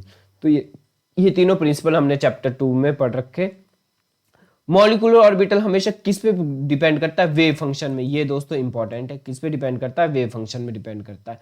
और ये सिग्मा बॉन्ड भी बना सकता है, पाई भी बना सकता है और डेल्टा भी बना सकता है, तीनों इंपॉर्टेंट इसमें। ठीक है, तो डेल्टा आपके सिलेबस में नहीं है, तो आपने सिर्फ सिग्मा और पाई बॉन्ड ही पढ़ने हैं। तो पढ़ते हैं हम मॉलिक्यूलर ऑर्बिटल थ्योरी। आपको जनरल सी थ्योरी मैंने बता दी, तो इस थ्योरी से आपको कभी क्वेश्चन नहीं आएगा, जहां से क्वेश्चन आएगा वो मैं आपको बताऊंगा। तो ये दोस्तों डायग्राम ध्यान से देखना। तो बॉन्डिंग दो प्रकार की होती है, एक क्या बताया था मैंने, एक सिंपल बॉन्डिंग और एक क्या होगा, एंटी बॉन्डिंग होगी। ठीक है, अब हमारे पास मॉलिक्यूलर ऑर्बिटल क्या है, एक प्रकार से वेव है। क्या है हमारे पास, एक प्रकार से वेव है। तो आपको मैं बता दूं इसमें दो प्रकार की इंटरफेरेंस होती है, एक का नाम देते हैं हम कंस्ट्रक्टिव और एक का नाम देते हैं हम डिस्ट्रक्टिव। ठीक है, तो मैं इसको और छोटा कर देता हूँ, साइड में कर देता हूँ। अब अगर आपका कंस्ट्रक्टिव इंटरफेरेंस कैसे बनती है आपको बता दूं। अगर कोई मान लो एक वेव है, एक क्या ये वेव है, ठीक है, ये मैंने वेव बना दी। अगर इसके साथ दूसरी वेव भी क्या कर रही है, सुपर इम्पोज कर रही है, दूसरी वेव भी क्या कर रही है, सुपर इम्पोज कर रही है, तो ये दोनों इमेज, दोनों जो वेव थी, इन दोनों वेव से मिलकर एक नई वेव निकलेगी। उसको क्या बोलेंगे हम, कंस्ट्रक्टिव वेव बोलेंगे। ये ऐसे निकलेगी है, ठीक है, उसको क्या बोलेंगे हम, कंस्ट्रक्टिव इंटरफेरेंस बोलेंगे। और ये हमेशा कैसे बनाता है, बॉन्डिंग मॉलिक्यूल्स बनाता है। ये कैसे बनाएगा, बॉन्डिंग मॉलिक्यूल्स बनाएगा। और ये हमेशा क्या होगी, इसकी स्टेबिलिटी क्या होगी, हमेशा ज्यादा होगी। अगर स्टेबिलिटी ज्यादा है, तो स्टेबिलिटी कब ज्यादा होती है, जब एनर्जी क्या होती है, लो होती है। ये बात हमेशा याद रखना। तो इसकी हमेशा एनर्जी क्या होगी, लो होगी, और स्टेबिलिटी क्या होगी, ज्यादा होगी। दूसरा डिस्ट्रक्टिव। डिस्ट्रक्टिव कैसे बनेगा, डिस्ट्रक्टिव मैं बता दूं आपको कि फिर से दो वेव्स, कोई यहाँ पे क्या है, दो वेव है, एक वेव ये होगी और दूसरी वेव ये होगी। ठीक है, ये दो वेव है। जब ये दोनों आपस में माइनस करेगी, यहाँ पे क्या कर रही थी, प्लस कर रही थी, और जब यहाँ पे दोस्तों गलत साइन लग गया, यहाँ पे क्या होना था, माइनस होना था। जब ये दो वेव आपस में माइनस करेगी तो एक तीसरी वेव बनाएगी, और वो वेव क्या होगी, एक छोटी सी वेव होगी, क्योंकि क्या कर रही है, माइनस कर रही है, तो वो वेव क्या होगी, छोटी सी होगी। यहाँ पे कैसा होना था डायग्राम, ऐसा होना था। ये वेव क्या होगी, एक छोटी सी वेव होगी। तो इस वेव को क्या बोलेंगे हम, डिस्ट्रक्टिव बोलेंगे, क्योंकि ये क्या कर रही है, माइनस, दो वेव क्या कर रही है, आपस में माइनस कर रही है। तो इसको बोलेंगे हम डिस्ट्रक्टिव। क्या बोलेंगे हम इसको, डिस्ट्रक्टिव इंटरफेरेंस। ये हमें डिस्ट्रक्टिव इंटरफेरेंस हमेशा कैसे ऑर्बिटल बनाएंगे, एंटी बॉन्डिंग। कैसे बनाएंगे, एंटी बॉन्डिंग बनाएंगे। और एंटी बॉन्डिंग हमेशा क्या होते हैं, अनस्टेबल होते हैं। क्या होंगे, हमेशा अनस्टेबल होंगे। अगर ये अनस्टेबल है तो इनकी एनर्जी क्या होगी, इनकी एनर्जी क्या होगी, इनकी एनर्जी हमेशा क्या होगी, हाई होगी। बस ये बातें याद रखना। कंस्ट्रक्टिव में क्या करेंगे, प्लस करेंगे, तो ये जो कंस्ट्रक्टिव होते हैं वो हमेशा क्या होंगे, बॉन्डिंग मॉलिक्यूलर ऑर्बिटल होंगे। बॉन्डिंग होंगे तो बॉन्डिंग हमेशा क्या होते हैं, ज्यादा स्टेबल होंगे। स्टेबल क्यों होंगे, क्योंकि इनकी एनर्जी क्या होती है, इनकी एनर्जी क्या होती है, लो होती है। ठीक है, दूसरा डिस्ट्रक्टिव क्या होंगे, यहाँ पे माइनस लगेगा, माइनस होगा। ठीक है, तो ये हमेशा क्या करेंगे, दो वेव आपस में माइनस करी तो क्या होंगे, एंटी बॉन्डिंग मॉलिक्यूलर ऑर्बिटल बनेंगे। ये क्या होते हैं, अनस्टेबल होते हैं। और अगर अनस्टेबल होते हैं तो इनकी एनर्जी क्या होती है, इनकी एनर्जी क्या होती है, लो होती है। ठीक है, तो दोस्तों ये जनरल सा था यहाँ पे। इसके आगे कुछ जनरल टर्म्स और है, वो भी आपको बता दूं। अच्छा, ये भी बहुत इंपॉर्टेंट है, सिग्मा मॉलिक्यूलर ऑर्बिटल कैसे बनता है। दोस्तों ये कंफ्यूजन है थोड़ा सा, तो इतना इंपॉर्टेंट भी नहीं है। जो इसमें इंपॉर्टेंट है वो मैं आपको बता दूंगा कि इससे आपको क्वेश्चन आएगा, पर पढ़ना भी जरूरी है हर चीज। ठीक है, तो ये देखो, जो ये वाला है हमारे पास स्ट्रक्चर, ये बनेगा, ये है बॉन्डिंग वाला। ये कौन सा है, बॉन्डिंग वाला। और ये वाला स्ट्रक्चर कौन सा है, एंटी बॉन्डिंग वाला। बॉन्डिंग वाला कब बनता है, जब दो ऑर्बिटल क्या कर रहे होते हैं, प्लस कर रहे होते हैं। और जब दो ऑर्बिटल आपस में क्या कर रहे होंगे, माइनस कर रहे होंगे, तो क्या बनेगा, एंटी बॉन्डिंग बनेगा। ये वाला कौन सा, डिस्ट्रक्टिव। ये कौन सा, डिस्ट्रक्टिव। और ये वाला कौन सा है, कंस्ट्रक्टिव। ये वाला कौन सा है, कंस्ट्रक्टिव। तो इसमें एक नोडल प्लेन हमें याद रखना है आपने। ये हमेशा कितने नोडल प्लेन बनाता है, एक नोडल प्लेन बनाता है। जो हमारे पास ये किसके शेप है दोस्तों, स्पेरिकल शेप किसकी होती है, एस ऑर्बिटल की। किसकी है, एस ऑर्बिटल की स्फेरिकल है, एस ऑर्बिटल की शेप होती है स्फेरिकल, ठीक है। जब ये आपस में प्लस करेंगे तो क्या बनाएगा, कंस्ट्रक्टिव बनाएंगे, तो इसकी शेप कैसे हो जाती है, ऐसे ऐसे हो जाती है। अगर ये दो एस ऑर्बिटल के आपस में क्या करेंगे, माइनस करेंगे, ये दो एस ऑर्बिटल जब आपस में क्या करेंगे, माइनस करेंगे, तो ये इसकी शेप कैसे बन जाती है, ऐसे और ऐसे बन जाती है। जो यहाँ पे एक प्लेन आता है उसको क्या बोलते हैं हम, एक नोडल प्लेन है। तो हमेशा एस ऑर्बिटल कितने नोडल प्लेन बनाता है, एक नोडल प्लेन बनाता है। तो कई बार ये एग्जाम में पूछ देते हैं। नेक्स्ट आपका पी वाला, नेक्स्ट क्या आपका पी वाला, कॉम्बिनेशन ऑफ पी ऑर्बिटल। तो पी में हमेशा 3 बॉक्स होते हैं, पी में आपने सुने होंगे 3 बॉक्स होते हैं। एक को नाम देते हैं हम पी एक्स, एक को नाम देते हैं पी वाई और एक को नाम देते हैं पी जेड। हम मान के चलते, वी कैन अज्यूम, सिर्फ वी कैन अज्यूम, इस बात का ध्यान रखना कि हम मान के चलते जो हमारे पास पी जेड वाला होगा वो हमेशा क्या बॉन्ड बनाएगा, सिग्मा बनाएगा, वो हमेशा क्या बनाएगा, सिग्मा बनाएगा। और पी एक्स और पी वाई हमेशा कैसे बनाएंगे, पाई बनाएंगे। तो दोस्तों सिग्मा क्या होता है, सिंगल बॉन्ड, सिग्मा क्या होता है, सिंगल बॉन्ड, और पाई क्या होता है, डबल या ट्रिपल बॉन्ड। तो पी एक्स और पी वाई वाले हमेशा क्या बनाएंगे, डबल या ट्रिपल बॉन्ड बनाएंगे। तो सिग्मा जब भी बॉन्ड बनता है तो कैसी ओवरलैपिंग होती है, एंड टू एंड ओवरलैपिंग होगी, एंड टू एंड ओवरलैपिंग होगी। और जब पाई बनेंगे तो कैसी ओवरलैपिंग होती है दोस्तों, एक्सियल ओवरलैपिंग होती है, ये हमने पढ़ रखा है पीछे, ठीक है। तो इसकी कुछ शेप्स है, तो ये शेप्स आप लर्न कर लेना, लर्न भी करने की जरूरत नहीं, इसमें इंपॉर्टेंट यही है कि दोस्तों, फिर से यहाँ पे प्लस का निशान लग गया, माइनस का, जो ये वाली शेप होगी वो क्या होगी, बॉन्डिंग वाली। ये वाली शेप कौन सी होगी, बॉन्डिंग वाली, और ये वाली शेप कौन सी, एंटी बॉन्डिंग वाली। मतलब ये वाली कौन सी है, कंस्ट्रक्टिव, और ये वाली कौन सी है, डिस्ट्रक्टिव। ये वाली कौन सी है, क्योंकि इन दो ऑर्बिटल को क्या किया हमने, माइनस किया। अब हमने बात किसकी की, पी जेड की। तो पी जेड कौन सा बॉन्ड बनाता है, पी जेड बनाता है सिग्मा। तो सिग्मा हमेशा कैसे करते हैं, साइड ओवरलैपिंग करते हैं। कैसे ओवरलैपिंग करेंगे, एंड टू एंड ओवरलैपिंग करेंगे। तो ये इसमें कितने नोडल प्लेन बनते, देखो एक नोडल प्लेन ए हो गया, एक नोडल प्लेन हो गया। तो इसमें कितने नोडल प्लेन बने, 2 नोडल प्लेन बनते। पर जब डिस्ट्रक्टिव बनाएगा, पी जेड जब भी डिस्ट्रक्टिव बनाएगा तो इसमें कितने नोडल प्लेन बनते, 3 नोडल प्लेन बनते। कहाँ पे, एक यहाँ जैसे बनता है, दूसरा यहाँ जैसे बनता है, तीसरा यहाँ जैसे बनता है। तो इसके कितने नोडल प्लेन होते हैं, 3 नोडल प्लेन होते हैं। ये भी इसमें इंपॉर्टेंट है, ठीक है, ये याद रखना आपने, कितने नोडल प्लेन बनाता है। नेक्स्ट है आपके पास पी एक्स पी वाई, ठीक है। तो पी एक्स और पी वाई, पी एक्स और पी वाई दोनों कैसे बनाते हैं, पाई बनाते हैं। तो पाई वाली ओवरलैपिंग कैसे होती है, पाई वाली ओवरलैपिंग होती है साइड से, मैंने आपको कल भी बताई थी। पाई वाली ओवरलैपिंग कैसे होती है, साइड से ओवरलैपिंग होती है। तो ये हमारे पास पाई वाली ओवरलैपिंग होती है। तो इसमें जब इसने एंटी बॉन्डिंग, ये कौन सा है, एंटी बॉन्डिंग। तो एंटी बॉन्डिंग कब बनता है, जब ये आपस में क्या करेंगे, माइनस करेंगे।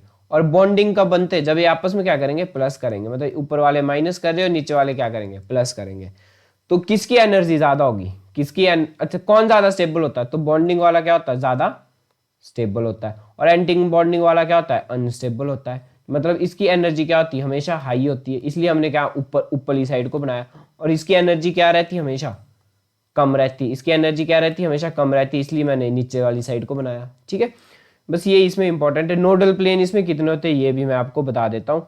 इसमें हमेशा इसमें 2 नोडल प्लेन होते हैं, एक नोडल प्लेन ए वाला और एक नोडल प्लेन ए वाला। मतलब एंटी बॉन्डिंग वाले में कितने नोडल प्लेन होंगे, 2 नोडल प्लेन होंगे। और बॉन्डिंग वाले में कितने नोडल प्लेन होंगे, सिर्फ एक नोडल प्लेन होगा, सिर्फ ए वाला। बस नोडल प्लेन याद रखना, 1-2 कई बार अगर आपको क्वेश्चन आ गया, वैसे कम चांस है इसको क्वेश्चन आने के, पर फिर भी आप अपनी तरफ से याद लर्न कर लेना, छोड़ना हमने कुछ नहीं है, क्योंकि आपके केमिस्ट्री में पूरे नंबर ही आने चाहिए। तो आपको कुछ भी, मैं ऐसा नहीं, हर एक चीज आपको कंप्लीट करवाया जाएगी एनसीईआरटी से। तो ऐसा कोई क्वेश्चन नहीं होगा जो आपको बाहर से आएगा। हर एक पीडीएफ आपको एक प्रॉपर सीक्वेंस वाइज बताई जाएगी और हर एक चीज इसमें इंपॉर्टेंट बताई जाएगी। तो नेक्स्ट हमारे पास इनकी इलेक्ट्रॉन कॉन्फ़िगरेशन। तो इसको दोस्तों ध्यान से सुन लेना, ये बहुत इंपॉर्टेंट है, बहुत बहुत बहुत इंपॉर्टेंट बोल रहा हूँ मैं आपको। तो आपको एक जनरल सी बात बता दूं, जब भी हम मॉलिक्यूलर ऑर्बिटल की इलेक्ट्रॉन कॉन्फ़िगरेशन लिखते तो ये 2 प्रकार में डिवाइड होती है हमारे पास। इलेक्ट्रॉन कॉन्फ़िगरेशन 2 चीजों में डिवाइड होती है। एक, जब हमारे पास इलेक्ट्रॉन कितने 14 या 14 के बराबर हो, या और एक होती है हमारे पास जब हमारे पास इलेक्ट्रॉन किससे ज्यादा हो, 14 से ज्यादा हो। एक क्या, जिसमें 14 या 14 से कम हो तो हम एक इलेक्ट्रॉन कॉन्फ़िगरेशन का यूज करते हैं, अगर 14 से ज्यादा हो तो हम दूसरी इलेक्ट्रॉन कॉन्फ़िगरेशन का यूज करते हैं। तो दोनों इलेक्ट्रॉन कॉन्फ़िगरेशन आपको लिखाऊंगा मैं। पहली इलेक्ट्रॉन कॉन्फ़िगरेशन क्या है आपको, जब हमारे पास क्या 14 या 14 से कम, 14 इलेक्ट्रॉन हो या 14 से कम इलेक्ट्रॉन हो। देखो यहां मैंने लिखा भी है, if we have less than और इक्वल टू 14 इलेक्ट्रॉन, या तो 14 इलेक्ट्रॉन हो या 14 से कम हो, तो हमारे पास इलेक्ट्रॉन कॉन्फ़िगरेशन क्या बनती है, वो बनती है, मैं लिखाता हूँ, बहुत इंपॉर्टेंट है दोस्तों, कॉपी पेन ले लो और अपने पास इसको लिख लो। तो पहले आपको जनरल इलेक्ट्रॉन कॉन्फ़िगरेशन लिखता हूँ, क्या होती है 1s2 2s2 2p6, ये होती है जनरल इलेक्ट्रॉन कॉन्फ़िगरेशन। तो इसकी इलेक्ट्रॉन कॉन्फ़िगरेशन कैसे चलती है, तो 1s हमेशा ऑर्बिटल कैसे बॉन्ड बनाता है, सिग्मा बनाता है, s हमेशा कैसे बनाता है, सिग्मा बनाता है। तो हमने क्या लिखा कि 1s कैसा बन, सॉरी दोस्तों मिटा दूं उसको मैं, ऐसे नहीं चलेगा, ये चलेगा कैसे कि जब भी हमेशा s ऑर्बिटल कौन से बॉन्ड बनाता है, सिग्मा बनाता है, तो मैंने लिखा सिग्मा 1s। ठीक है, तो हमेशा क्या होता है जब भी बॉन्ड बनते हैं, तो मैंने बताया कैसे बनते हैं, या तो बॉन्डिंग बनेंगे, मॉलिक्यूलर ऑर्बिटल क्या बनेंगे, बॉन्डिंग और एंटी बॉन्डिंग दोनों बनते हैं, बॉन्डिंग और एंटी बॉन्डिंग दोनों बनते हैं। तो एंटी बॉन्डिंग को हम कैसे दर्शाते हैं, स्टार से दर्शाते हैं। एंटी बॉन्डिंग को कैसे दर्शाते हैं, हम अपनी तरफ से स्टार से दर्शाते हैं। तो एंटी बॉन्डिंग में क्या होगा, हमारे पास सिग्मा 1s हो गया आपका, तो इसमें क्या होगा सिग्मा स्टार, यहाँ क्या होता है सिग्मा स्टार 1s, ये होगी हमारे पास 1s की इलेक्ट्रॉन कॉन्फ़िगरेशन। नेक्स्ट आपके पास फिर से s ऑर्बिटल कैसे बनाएगा, s ऑर्बिटल हमेशा सिग्मा बॉन्ड बनाता है। तो आगे 1s के बाद क्या आता है, हमेशा यहाँ पे 1s के बाद क्या है 2s, तो आगे s फिर से s ऑर्बिटल, तो s कैसे बनाएगा, सिग्मा ही बनाएगा। तो हमने क्या लिखा bracket sigma 2s, sigma 2s star में ये हो गया बॉन्डिंग वाला, अब साथ में एंटी बॉन्डिंग वाला भी हमेशा लिखना, तो sigma 2s sigma star 2s, ये कौन सा हो गया, एंटी बॉन्डिंग वाला हो गया। अब मैंने पढ़ा कि px py और pz, इनमें pz कौन सा बनाता है, सिग्मा बनाता है, बाकी px और py कौन से बनाते हैं, दोनों पाई बनाते हैं। ये हमने कहाँ का पढ़ा, प्रीवियस स्लाइड में पढ़ा, तो वही चीज लिखेंगे हम यहाँ पे भी। ठीक है, तो px और py कैसे बनाते हैं, पाई, तो pi px which is equal to, ये भी हमेशा याद रखना पाई, अच्छा 2p, यहाँ पे 2 भी लगेगा, पाई 2px equal to pi 2py। ये कैसे बनाते हैं, सिग्मा बनाते हैं, और ये कौन सा बनाते हैं, पाई बॉन्ड बनाते हैं, और जेड कौन सा बनाता है, सिग्मा बनाता है, तो जेड वाला फिर से ब्रैकेट सिग्मा 2pz। ये दोस्तों हमेशा याद रखना, इलेक्ट्रॉन कॉन्फ़िगरेशन बहुत इंपॉर्टेंट है, सिग्मा 2pz। अब ये क्या होगा हमारे पास, ये वाला सारा क्या होगा, बॉन्डिंग वाला होगा। अब कौन सा लिखेंगे हम, एंटी बॉन्डिंग वाला, तो एंटी बॉन्डिंग वाला बिल्कुल सेम ऐसे ही चलता है, देखो पाई 2px है, तो pi star 2px which is equal to pi star 2py। ठीक है, अब ये वाला, अब इसकी भी क्या होगी, एंटी बॉन्डिंग होगी, तो इसमें क्या लिखेंगे हम, सिग्मा स्टार 2pz। ये इलेक्ट्रॉन कॉन्फ़िगरेशन होती है हमारे पास अगर हमारे पास इलेक्ट्रॉन कितने हो, 14 हो या 14 से कम हो। ये इलेक्ट्रॉन कॉन्फ़िगरेशन कब चलती है, जब हमारे पास इलेक्ट्रॉन क्या हो, 14 हो या 14 से कम हो।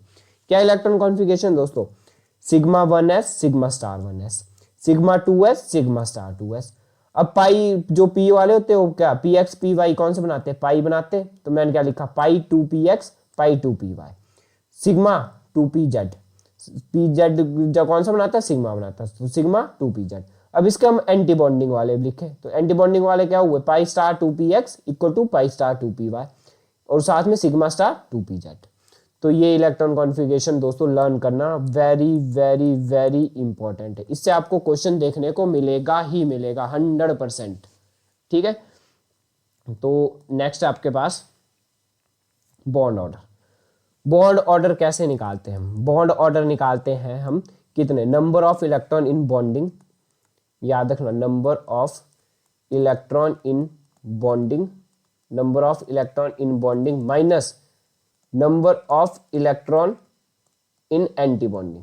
बॉन्डिंग में कितने इलेक्ट्रॉन है और एंटी बॉन्डिंग में कितने इलेक्ट्रॉन, डिवाइड बाय 2। देखो यहाँ पे आपने फॉर्मूला देख रहे होंगे आप। ठीक है, number of electron in bonding minus number of electron in anti bonding divide by 2।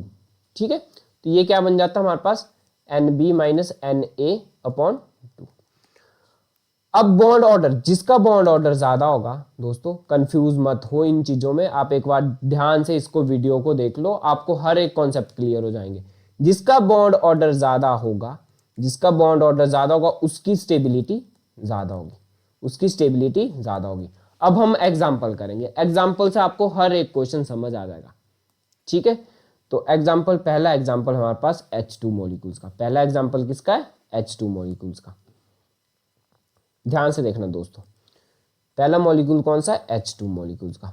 तो H के कितने मॉलिक्यूल है, 2 मॉलिक्यूल है। तो एक H में कितने इलेक्ट्रॉन होता है, 1 इलेक्ट्रॉन। और H के कितने, 2 इलेक्ट्रॉन, तो कितने 1 + 1 कितने इलेक्ट्रॉन होंगे, 2 इलेक्ट्रॉन होंगे। कितने इलेक्ट्रॉन होंगे, 2 इलेक्ट्रॉन होंगे। अब हम इनकी क्या लिखेंगे, जनरल इलेक्ट्रॉन कॉन्फ़िगरेशन लिखेंगे। तो जनरल जो हमारे पास मॉलिक्यूलर ऑर्बिटल की इलेक्ट्रॉन कॉन्फ़िगरेशन थी वो हम यहाँ पे लिखेंगे। तो क्या थी हमारे पास, सिग्मा 1s और साथ में क्या था, सिग्मा स्टार 1s, यही थी। तो कितने इलेक्ट्रॉन है, 2 इलेक्ट्रॉन। तो 2 इलेक्ट्रॉन कहाँ भर जाएंगे, सिग्मा 1s में भर जाएंगे। कहाँ भर जाएंगे, सिग्मा 1s में भर जाएंगे। तो इसकी इलेक्ट्रॉन कॉन्फ़िगरेशन क्या आएगी, सिग्मा 1s2 आ गई, ठीक है। तो H2 की कितनी इलेक्ट्रॉन कॉन्फ़िगरेशन आ गई, सिग्मा 1s2 आ गई। अब बॉन्ड ऑर्डर क्या निकालेंगे हम, बॉन्ड ऑर्डर। बॉन्ड ऑर्डर क्या होता है, number of bonding electron minus anti bonding electron divide by 2, यही होता है बॉन्ड ऑर्डर।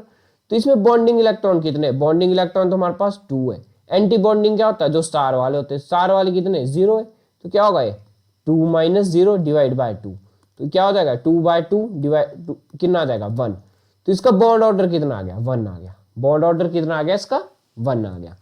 वैसे ही सेम दोस्तों हीलियम का, अगला क्या है हमारे पास, हीलियम का। इसको मैं इरेज कर देता हूँ यहाँ पे।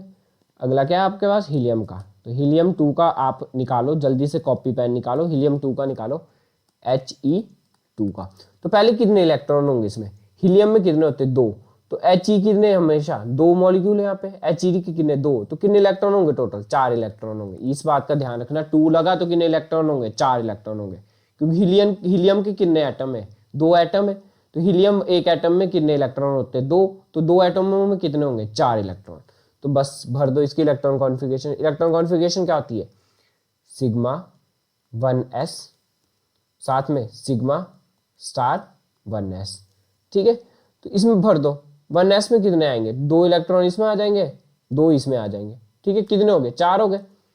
अब इसका बॉन्ड ऑर्डर, इसका क्या निकालेंगे हम, बॉन्ड ऑर्डर निकालेंगे। बॉन्ड ऑर्डर क्या होता है, हमेशा नंबर ऑफ बॉन्डिंग में कितने, 2 minus number of anti bonding. अब स्टार वाला क्या होता है, एंटी बॉन्डिंग। तो एंटी बॉन्डिंग में कितने, 2। तो 2 - 2 डिवाइड बाय 2, तो कितना आ गया, 0 डिवाइड बाय 2 मतलब 0, ठीक है। तो हीलियम 2 जो था उसका बॉन्ड ऑर्डर कितना है, 0। अगर बॉन्ड ऑर्डर 0 है तो वो मॉलिक्यूल एग्जिस्ट नहीं करता, वो मॉलिक्यूल एग्जिस्ट नहीं करता। और ये क्वेश्चन कमीशन में भी आया है, ठीक है। 4 ऑप्शन दिए थे, आपको पूछा था कौन सा मॉलिक्यूल एग्जिस्ट नहीं करता। तो कौन सा मॉलिक्यूल एग्जिस्ट नहीं करता, जिसका बॉन्ड ऑर्डर कितना, 0 आए, वो एग्जिस्ट नहीं करता। अब जो नेक्स्ट क्वेश्चन मैं कराने वाला हूं, ये आपको कमीशन में भी आया था, टैट में भी आ चुका है, और ये क्वेश्चन आपको JEE नीट में भी आ चुका है। तो ये क्वेश्चन बहुत इंपॉर्टेंट क्वेश्चन है, तो इस क्वेश्चन को देख लो ध्यान से। तो क्वेश्चन क्या है हमारे पास, हमारे को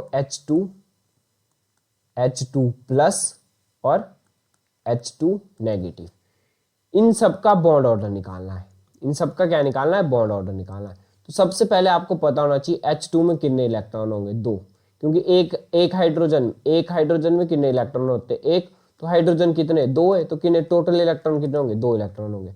अब H2 प्लस में कितने इलेक्ट्रॉन होंगे, तो H2 में कितने, 2 इलेक्ट्रॉन, और 2 में से एक प्लस का निशान लग गया, तो कितने इलेक्ट्रॉन होंगे, 1 इलेक्ट्रॉन होगा। ध्यान रखना दोस्तों, इसमें कितने इलेक्ट्रॉन है, 2 इलेक्ट्रॉन, इसमें 1 इलेक्ट्रॉन। और H2 नेगेटिव में, तो नेगेटिव का मतलब है 1 इलेक्ट्रॉन ऐड हो जाएगा। तो कितने इलेक्ट्रॉन हो जाएंगे इसमें, 3 इलेक्ट्रॉन हो जाएंगे। इसमें कितने इलेक्ट्रॉन हो जाएंगे, 3 इलेक्ट्रॉन हो जाएंगे। अब बस सबके लिए इलेक्ट्रॉन कॉन्फ़िगरेशन लिखनी है, सबके लिए क्या लिखनी है, इलेक्ट्रॉन कॉन्फ़िगरेशन लिखनी है। तो सबके लिए क्या है, पहले लिखूंगा मैं H2 के लिए।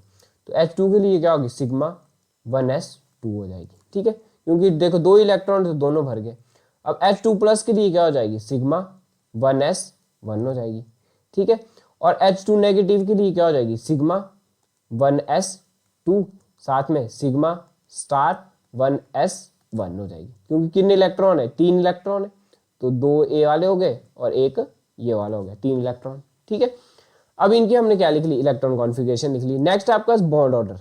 बॉन्ड ऑर्डर कैसे निकालते हैं? नेक्स्ट क्या है आपके पास? Bond order. बॉन्ड ऑर्डर पहले निकालेंगे हम H2 का, फिर निकालेंगे H2 प्लस का, और फिर निकालेंगे H2 नेगेटिव का। तो पहले निकालते हैं H2 का। तो बॉन्ड ऑर्डर क्या होता है? Number of bonding minus number of anti bonding. तो एंटी बॉन्डिंग तो इसमें जीरो है, तो नंबर ऑफ बॉन्डिंग कितने? 2 इलेक्ट्रॉन, तो 2 माइनस 0 डिवाइड बाय 2 कितना आ गया? 1 आ गया। अब निकालेंगे H2 प्लस का। तो इसमें नंबर ऑफ बॉन्डिंग कितने? 1, और एंटी बॉन्डिंग कितने? 0। तो क्या होगा? 1 माइनस 0 डिवाइड बाय 2। तो 1/2 किसके बराबर होता है? 0.5 के बराबर। ठीक है। और H2 नेगेटिव, इसमें कितने? नंबर ऑफ बॉन्डिंग कितने? 2। नंबर ऑफ बॉन्डिंग कितने? 2, minus number of anti bonding कितने? स्टार वाले क्या होते हैं? Anti bonding. तो एंटी बॉन्डिंग कितने? 1। इसका क्या हो जाएगा? 2 माइनस 1 डिवाइड बाय 2। तो 2 माइनस 1 क्या? 1/2 इक्वल टू 0.5। अब मुझे बताओ इनमें से बॉन्ड ऑर्डर किसका ज्यादा होगा? बॉन्ड स्टेबिलिटी किसकी ज्यादा होगी दोस्तों? बॉन्ड ऑर्डर नहीं, स्टेबिलिटी किसकी ज्यादा होगी? जिसका बॉन्ड ऑर्डर ज्यादा होता है, मैंने यहाँ पे लिखा दोस्तों देखो, जिसका बॉन्ड ऑर्डर ज्यादा होता है उसकी स्टेबिलिटी क्या होती है? ज्यादा होती है। तो सबसे ज्यादा बॉन्ड ऑर्डर कौन सा हमारे पास? 1। सबसे ज्यादा बॉन्ड ऑर्डर कौन सा हमारे पास? 1। तो सबसे ज्यादा स्टेबल कौन सा होगा हमारे पास? H2 होगा। अब इन दोनों में सबसे ज्यादा स्टेबल कौन सा होगा? अगर मैं पूछूं H2 प्लस और H2 नेगेटिव में कौन सबसे ज्यादा स्टेबल होगा? दोनों का बॉन्ड ऑर्डर क्या है? 0.5 0.5 है। तो इस अब मुश्किल हो जाता है हमारे को कि बताना कि कौन सा स्टेबल होगा। तो हमेशा याद रखना, अगर बॉन्ड ऑर्डर सेम आए, अगर बॉन्ड ऑर्डर सेम आए तो हम देखेंगे एंटी बॉन्डिंग इलेक्ट्रॉन, हम देखेंगे एंटी बॉन्डिंग इलेक्ट्रॉन। जिसमें एंटी बॉन्डिंग इलेक्ट्रॉन क्या होंगे? कम होंगे। जिसमें एंटी बॉन्डिंग इलेक्ट्रॉन कम होंगे वो ज्यादा स्टेबल होगा। तो यहाँ पे एंटी बॉन्डिंग कितने? 0, और यहाँ पे एंटी बॉन्डिंग कितने? 1। तो ज्यादा स्टेबल क्या होगा? जिसमें एंटी बॉन्डिंग कम है। तो एंटी बॉन्डिंग किसमें कम है? H2 प्लस में। तो इस कौन स्टेबल होगा? H2 प्लस, और उसके बाद H2 नेगेटिव। और ये वाला क्वेश्चन आपको मैं बता चुका हूँ, TGT कमीशन में आ चुका है, नीट में ये वाला क्वेश्चन आ चुका है। ठीक है। और ये बहुत इंपॉर्टेंट क्वेश्चन है, और यही वाला क्वेश्चन आपको बहुत बार आ जाता है कि इनमें से बताओ कौन ज्यादा स्टेबल होगा? H2 प्लस या H2 नेगेटिव। तो ये हो गया कंप्लीट। अब इसके हम कुछ एग्जांपल करेंगे, उससे आपको और भी अच्छे से आ जाएगा। देखो दोस्तों, मैंने यहां लिखा है कि हमेशा which is more stable, H2 plus या H2 नेगेटिव। ठीक है। If the bond order is the same then the stability is depend upon the lesser number of anti bonding. जिसके पास एंटी बॉन्डिंग कम होंगे, जिसके पास एंटी बॉन्डिंग कम होंगे वो क्या होगा? ज्यादा स्टेबल होगा। तो H2 नेगेटिव क्या होगा? ज्यादा स्टेबल होगा। और हमेशा बॉन्ड, जो बॉन्ड लेंथ होती है वो हमेशा इनवर्सली प्रोपोर्शनल होती है किसके? बॉन्ड ऑर्डर के। मतलब जिसका बॉन्ड ऑर्डर ज्यादा उसकी बॉन्ड लेंथ क्या होगी? कम। अब बॉन्ड ऑर्डर किसका ज्यादा था? H2 का ज्यादा था, तो इसकी बॉन्ड लेंथ क्या होगी? सबसे कम होगी। इसकी बॉन्ड लेंथ क्या होगी? सबसे कम होगी। नेक्स्ट आपके पास आता है मैग्नेटिक प्रॉपर्टीज। नेक्स्ट आता है मैग्नेटिक करैक्टर। तो मैग्नेटिक करैक्टर दो प्रकार के होते हैं, एक डाया और एक पैरा। यहां देख रहे होंगे डाया मैग्नेटिक और पैरा मैग्नेटिक। जिसमें पेयर्ड इलेक्ट्रॉन्स होंगे, जिसमें पेयर्ड इलेक्ट्रॉन्स होंगे, मतलब जिसमें सारे इलेक्ट्रॉन क्या होंगे? पेयर्ड होंगे, वो क्या होगा? डायमैग्नेटिक। और जिसमें अनपेयर्ड इलेक्ट्रॉन रह जाएंगे वो क्या होगा? पैरामैग्नेटिक होगा। वो क्या होगा? पैरामैग्नेटिक होगा। तो ये इसमें ये भी बहुत इंपॉर्टेंट है। अब मुझे बताओ, आपको एग्जांपल देता हूं, जल्दी से बताएंगे मुझे। पेन कॉपी हमेशा साथ रखा करो, पेन और कॉपी हमेशा साथ रखा करो, नोट्स हमेशा साथ बनाओ। अब मुझे ये बताओ आप, H2 प्लस और H2 नेगेटिव में कौन पैरामैग्नेटिक और कौन डायमैग्नेटिक? और ये क्वेश्चन आपको पेपर में भी आ चुका है। ठीक है। तो अब इसकी जनरल इलेक्ट्रॉन कॉन्फ़िगरेशन लिखो। जो मोलिकुलर क्या होती है इसकी? Sigma 1s2। इसकी क्या होगी? Sigma 1s1। और इसकी क्या थी? सिग्मा 1s2 और सिग्मा स्टार 1s1। ठीक है, क्योंकि इसमें कितने इलेक्ट्रॉन थे? 3। ठीक है। अब कौन फुल है? फुली फील्ड कौन है? ये कौन सा फुली फील्ड है? 1s वाला क्या है? ए फुली फील्ड है। इसमें s में एक ही है, तो मतलब एक और आ सकता है, ये भी फुली फील्ड नहीं है। इसके s में कितना? एक ही है, मतलब एक और आ सकता है, ये भी क्या है? फुली फील्ड नहीं है। तो जो फुली फील्ड होगा वो क्या होगा? डायमैग्नेटिक। वो क्या होगा? डायमैग्नेटिक। तो अगर आपको पूछे H2 प्लस और H2 नेगेटिव में कौन पैरामैग्नेटिक और कौन डायमैग्नेटिक है, जो फुली फील्ड होगा वो क्या होगा? डायमैग्नेटिक। तो डायमैग्नेटिक कौन सा हमारे पास H2 डायमैग्नेटिक है, बाकी दोनों H2 प्लस और H2 नेगेटिव दोनों क्या है पैरामैग्नेटिक है, दोनों क्या है पैरामैग्नेटिक है। और यही क्वेश्चन आपको एग्जाम में कमीशन में देखने को मिलते हैं। नेक्स्ट है आपका अच्छा नो अनपेयर्ड, यहाँ पे क्या होना था अनपेयर्ड होना था।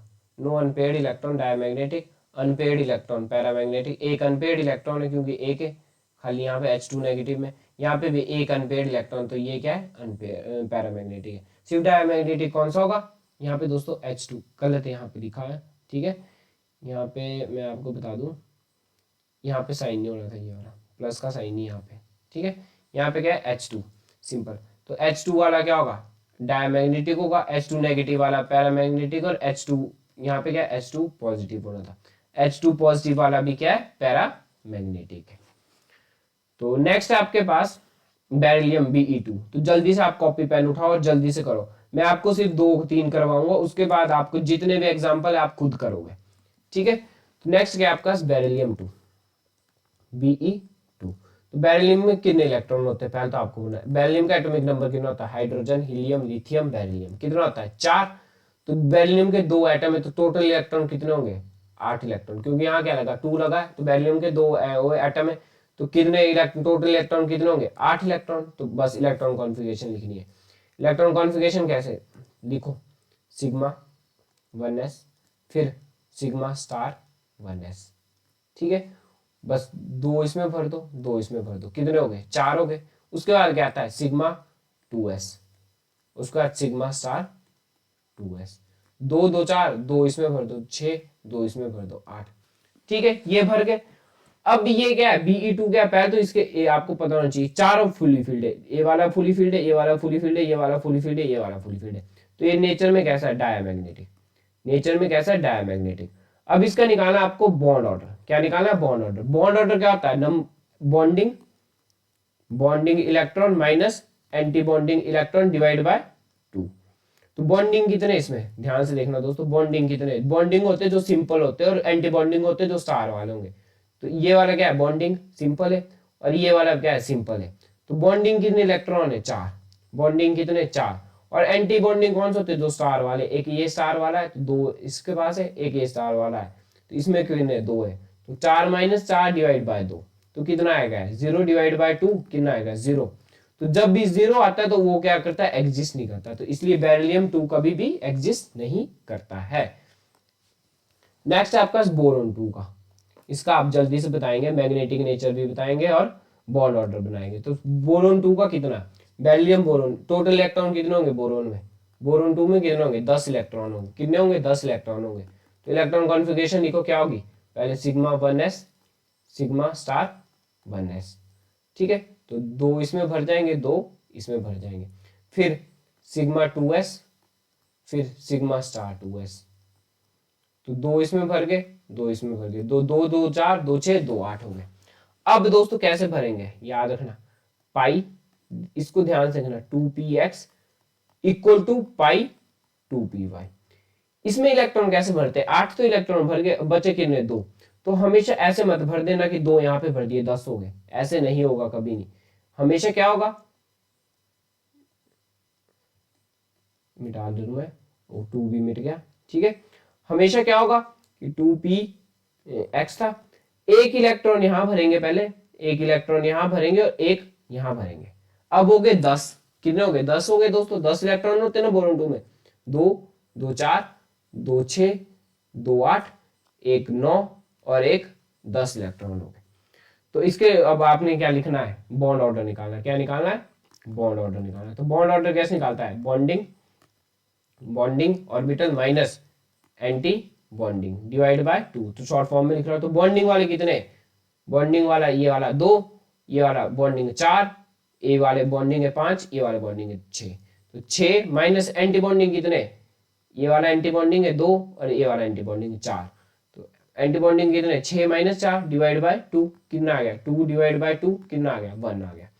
अब मुझे ये बताओ पैरामैग्नेटिक की डायमैग्नेटिक है, तो इसका पता कैसे चलता है अनपेयर्ड से। तो पी में कितने आते हैं, यहाँ पे 2 आते हैं, यहाँ पे 2 आते हैं, यहाँ पे 2 आते हैं, यहाँ पे एक एक ही है, तो मतलब एक एक क्या है खाली जगह है। तो अगर खाली जगह हो सकती है आपके पास तो क्या है अनपेयर्ड इलेक्ट्रॉन है, तब क्या है अनपेयर्ड है। तो अनपेयर्ड क्या होते हैं, हमेशा पैरामैग्नेटिक होते हैं, इसलिए ये क्या है, पैरामैग्नेटिक है। नेक्स्ट करेंगे एग्जांपल C2 का आप खुद करेंगे, N2 और N2 नेगेटिव का मैं आपको करवाऊंगा, ठीक है दोस्तों। N2 का करेंगे हम, C2 का आप खुद करेंगे, N2 का। नाइट्रोजन का एटॉमिक नंबर 7, तो N2 के कितने 2, तो 7 दूनी कितने होंगे 14, कितने इलेक्ट्रॉन होंगे 14 इलेक्ट्रॉन होंगे। इसकी इलेक्ट्रॉन कॉन्फ़िगरेशन लिखेंगे हम, इसकी इलेक्ट्रॉन कॉन्फ़िगरेशन क्या आ जाएगी हमारे पास, इसकी इलेक्ट्रॉन कॉन्फ़िगरेशन आ जाएगी हमारे पास सिग्मा 1s, उसके बाद सिग्मा 1s2 सिग्मा स्टार, ठीक है। तो इसमें 2 भर दिए मैंने, इसमें 2 4, ठीक है। उसके बाद ब्रैकेट लगा दिया। तो दोस्तों कॉपी पेन निकालो, अपने आप लिखो सिग्मा 2s, फिर उसके बाद सिग्मा स्टार 2s, तो 2 2 4 2 इसमें भर दिए, 2 इसमें भर दिए, 2 6 2 8। फिर उसके बाद क्या आता है पाई, ये हमेशा साथ चलता है, पाई 2px पाई 2py, ठीक है। तो एक एक भरते इसमें, एक इसमें भर दिया 9, 2 2 4 2 6 2 8 हो गए, 9 10, कितने 14 इलेक्ट्रॉन, फिर से 11 हुआ यहाँ पे, तो 2 हो गए, 12 हो यहाँ पे। हमेशा 2 2 ही भरते, पी में कितने भरेंगे, px में कितने भरेंगे 2 भरेंगे, py में कितने भरेंगे 2 भरेंगे। तो कितने हो गए 2 2 4 2 6 2 8 2 10 2 12, कितने इलेक्ट्रॉन टोटल 14। उसके बाद क्या इलेक्ट्रॉन कॉन्फ़िगरेशन आती है सिग्मा 2pz, तो 2pz में कितने होंगे 2 होंगे, ठीक है। तो यहाँ पे आप देख रहे होंगे, यहाँ देखो आप ध्यान से कि आपका क्या होगा, sigma 1s2 sigma star 1s2, उसका sigma 2s2 sigma star 2s2, तो कितने इलेक्ट्रॉन हो गए 2 2 4 2 6 2 8। उसके बाद पाई 2px में 2 10, पाई 2py में 12। px हमेशा याद रखना, px py और pz इनमें कितने इलेक्ट्रॉन भरते हैं 2 2 ही भरते हैं, ठीक है। तो पाई 2px बाई 2py 2pz कितने भर गए 2 2 भर गए, तो 2 2 4 और 2pz में कितने भर गए 2 हो गए, तो टोटल कितने हो गए 14 इलेक्ट्रॉन हो गए ना 14 इलेक्ट्रॉन। अब बताओ इसका बॉन्ड ऑर्डर, इसका बॉन्ड ऑर्डर बताना है। अच्छा कितने हो गए 14 हो गए, 2 अच्छा N2 वाला दोस्तों, ये क्या है N2 नेगेटिव का बता दिया मैंने, सॉरी यहाँ पे N2 वाला बताना मैंने। तो N2 में कितने इलेक्ट्रॉन होते हैं 14 इलेक्ट्रॉन होते हैं, कितने होते हैं 14 इलेक्ट्रॉन होते हैं। तो देख लो 2 2 4 2 6 2 8 2 10 2 12 और 2 14, सब में 2 2 ही भरते हैं। बॉन्ड ऑर्डर क्या होगा इसका, bonding minus anti bonding divide by 2। तो बॉन्डिंग कितने इसमें, बॉन्डिंग वाले कितने, ये वाला बॉन्डिंग है 2, ये वाला बॉन्डिंग है 4, ये वाला बॉन्डिंग 2 6 2 8 2 10। तो बॉन्डिंग वाले कितने 10, माइनस एंटी बॉन्डिंग वाले कौन से होते हैं 2 स्टार वाले, तो ये स्टार वाला है एक और ये स्टार वाला, तो एंटी बॉन्डिंग कितने 4, तो 10 माइनस 4 डिवाइड बाय 2 कितना आ गया 6 डिवाइड बाय 2। एक बॉन्ड ऑर्डर कितना आ गया इसका 3 बॉन्ड ऑर्डर आ गया, बॉन्ड ऑर्डर कितना आ गया इसका 3 बॉन्ड ऑर्डर आ गया। अब इसमें मेरे को बताओ ये पैरामैग्नेटिक होता है डायमैग्नेटिक होता है, आपका पैरामैग्नेटिक होता है डायमैग्नेटिक होता है, क्या होता है देखो, S वाला भी फुल है, ये वाला भी फुल है, 2s वाला भी फुल है, 2s वाला फुल है, px वाले में भी, px वाले में कितने आते हैं 2 ही आते हैं, तो 2 ही इधर फुल है, py वाले में कितने आते हैं 2 ही आते हैं, तो py वाला फुल है, pz वाले में कितने आते हैं 2 ही आते हैं, तो 2 ही आ रहे हैं, तो ये भी फुल है। तो सारे फुली फील्ड है, तो नेचर क्या होगा डायमैग्नेटिक, क्या होगा डायमैग्नेटिक। अगर कोई इनमें से अनफील्ड रह जाता, फुली फील्ड नहीं होता, तो क्या नेचर होना इसका पैरामैग्नेटिक होना था, पर सारे फुल है तो नेचर क्या है इसका डायमैग्नेटिक। नेक्स्ट आपके पास N2 नेगेटिव का, आगे मैं आपको एक शॉर्टकट ट्रिक बताऊंगा, वो शॉर्टकट ट्रिक हमेशा जरूरी रहती है कोई भी अगर क्वेश्चन टैकल करना हो। नेक्स्ट है N2 नेगेटिव, तो मैंने क्या बताया था कि एक इलेक्ट्रॉन कॉन्फ़िगरेशन होती कहां तक 14 इलेक्ट्रॉन तक, एक होती 14 के बाद वाली।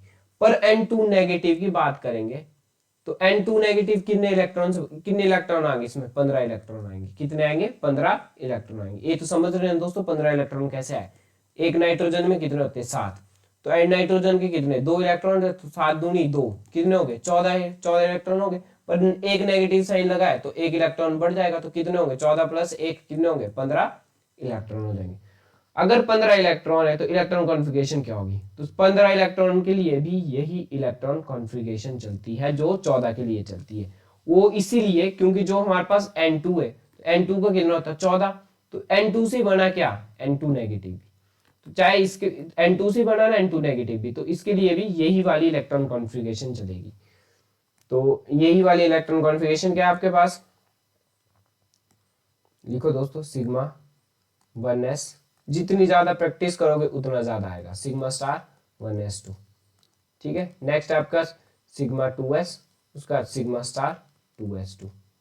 ठीक है, उसके बाद क्या आ जाएगा पाई 2px2, उसका इक्वल टू पाई 2py2, तो 2 2 4 2 6 2 8 2 10 2 12 हो गया, 12 हो गया।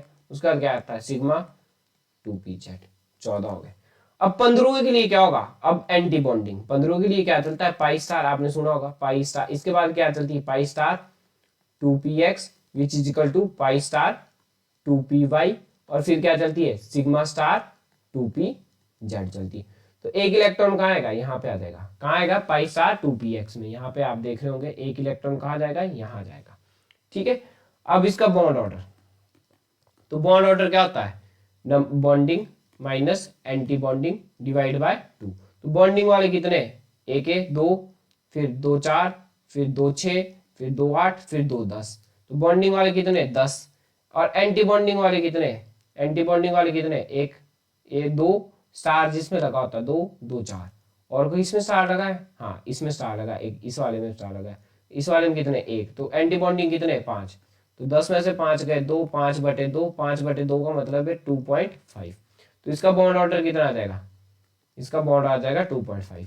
और इसका नेचर कैसा है पैरामैग्नेटिक डायमैग्नेटिक, क्या नेचर इसका, इसका नेचर है पैरामैग्नेटिक। पैरामैग्नेटिक नेचर क्यों है, क्योंकि देखो पाई स्टार 2px जो हमारे पास पाई स्टार 2px है, इसमें एक इलेक्ट्रॉन, और कितने आ सकते हैं इसमें एक और आ सकता है, एक और आ सकता है ना, क्योंकि 2 होते हैं तो एक और आ सकता है, पर इसमें कितने एक ही इलेक्ट्रॉन है, तो ये क्या है अनफिल्ड है, अनफिल्ड होता है तो कौन सा नेचर होता है पैरा मैग्नेटिक नेचर होता है, तो इसका नेचर क्या होगा पैरा मैग्नेटिक नेचर होगा। नेक्स्ट आपका शॉर्टकट, शॉर्टकट ट्रिक आप याद कर लो, बड़ी इंपॉर्टेंट है। हम सिंपल सी शॉर्टकट ट्रिक है, या हमेशा याद रखना 14, जो अगर आपका 14 इलेक्ट्रॉन है, 14 इलेक्ट्रॉन है तो बॉन्ड ऑर्डर क्या होगा, तो हमेशा बॉन्ड ऑर्डर क्या होगा 3 बॉन्ड ऑर्डर होगा। अगर हमारे पास 13 इलेक्ट्रॉन है तो 2.5 होगा, अगर हमारे पास 12 इलेक्ट्रॉन है तो बॉन्ड ऑर्डर होगा 2, अगर आपके पास 11 इलेक्ट्रॉन है तो बॉन्ड ऑर्डर होगा 1.5, और अगर 10 इलेक्ट्रॉन है तो बॉन्ड ऑर्डर होगा 1।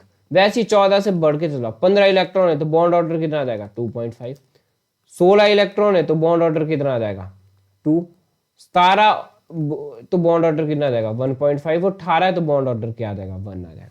सिंपल सा है दोस्तों, अगर आपको इलेक्ट्रॉन पता चल गए कितने इलेक्ट्रॉन है तो बॉन्ड ऑर्डर आपको पता चलना है। हमेशा याद रखना 14 का बॉन्ड ऑर्डर, 14 का क्या होता है 3 होता है, बस अब एक 0.5 माइनस कर देना, 13 में 0.5, इसमें 0.5, नीचे को 0.5, और ऊपर को भी 14 से जब हम प्लस करोगे तब भी क्या करना 0.5 माइनस कर देना। तो ये बॉन्ड ऑर्डर याद रखना, शॉर्टकट है आपके लिए। 14 का याद रखा 3, अब 13 का 2.5, 12 का 2, 11 का 1.5, 10 का 1, वैसे 14 के बाद 15 का 2.5, 16 का 2, 17 का 1.5 और 18 का 1, which has same bond order N2, कि N2 के बराबर किसका बॉन्ड ऑर्डर होगा, तो N2 के में कितने इलेक्ट्रॉन होते हैं 14 इलेक्ट्रॉन होते हैं, तो 14 इलेक्ट्रॉन का बॉन्ड ऑर्डर दोस्तों यहाँ पे मैंने बताया था 14 इलेक्ट्रॉन का बॉन्ड ऑर्डर कितना होता है 3 होता है। 14 इलेक्ट्रॉन का बॉन्ड ऑर्डर कितना होता है 3, मतलब 3 बॉन्ड ऑर्डर इनमें से किसका होगा, पहला लेंगे ऑप्शन CN। कार्बन में कितने इलेक्ट्रॉन होते हैं 6, कार्बन में कितने होते हैं 6, नाइट्रोजन में कितने होते हैं 7, तो कितने आएंगे 13 इलेक्ट्रॉन, तो 13 इलेक्ट्रॉन का बॉन्ड ऑर्डर कितना होता है 13 का होता है। 13 इलेक्ट्रॉन तो होंगे नहीं, कितने इलेक्ट्रॉन चाहिए 14 इलेक्ट्रॉन चाहिए।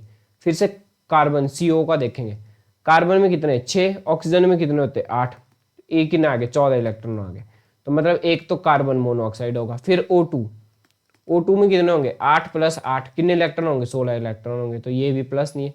अब देखेंगे NO+, नाइट्रोजन में कितने इलेक्ट्रॉन होते हैं 7, ऑक्सीजन में कितने होते हैं 8, पर यहाँ पे क्या लगा एक प्लस लगा तो एक माइनस कर देंगे, तो कितने हो जाएंगे ये 7, 7 + 7, तो इसमें कितने इलेक्ट्रॉन आ गए 14 इलेक्ट्रॉन आ गए। तो 14 इलेक्ट्रॉन का बॉन्ड ऑर्डर कितना होता है 3 होता है, तो इसका सही आंसर क्या होना था कार्बन मोनोऑक्साइड और NO+। सिंपल सा क्वेश्चन था दोस्तों, और JEE में ये क्वेश्चन भी आया है। नेक्स्ट आपका विच इज लीस्ट स्टेबल, इनमें से कौन सबसे कम स्टेबल है। तो सबसे पहले आपको बॉन्ड ऑर्डर निकालना है। तो बॉन्ड ऑर्डर कैसे निकालते हैं, CN कार्बन में कितने होते हैं 6, नाइट्रोजन में कितने होते हैं 7, तो टोटल कितने इलेक्ट्रॉन हुए 13 इलेक्ट्रॉन। 13 इलेक्ट्रॉन का बॉन्ड ऑर्डर कितना होता है 2.5, ठीक है।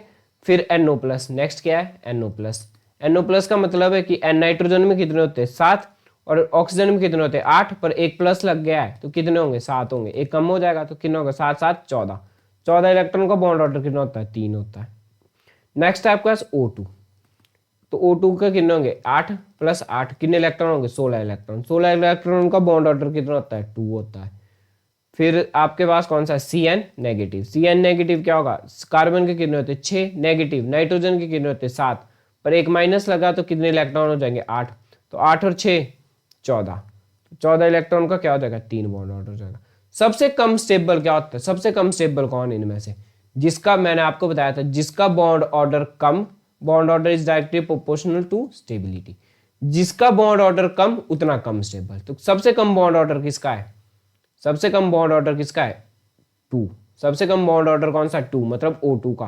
तो सबसे कम क्या होगा स्टेबल होगा। तो इसका सही आंसर कौन सा होना था O2+ होना था, ठीक है। नेक्स्ट आपके पास एनर्जी लेवल डायग्राम। तो ये सिंपल सा दोस्तों एनर्जी लेवल डायग्राम होता है, कोई इसमें ज़्यादा मुश्किल की बात नहीं है। इसमें आपको सिर्फ इतना याद रखना है कि इलेक्ट्रॉन कैसे भरते हैं, ठीक है। सबसे नीचे आता है सिग्मा, सिग्मा स्टार। जैसे आप इलेक्ट्रॉन कॉन्फ़िगरेशन भरेंगे वैसे ही आप इलेक्ट्रॉन भरेंगे। उसके बाद सिग्मा 2pz, उसके बाद पाई 2pz, पाई 2px, इसमें पाई star 2py, pi star 2pz।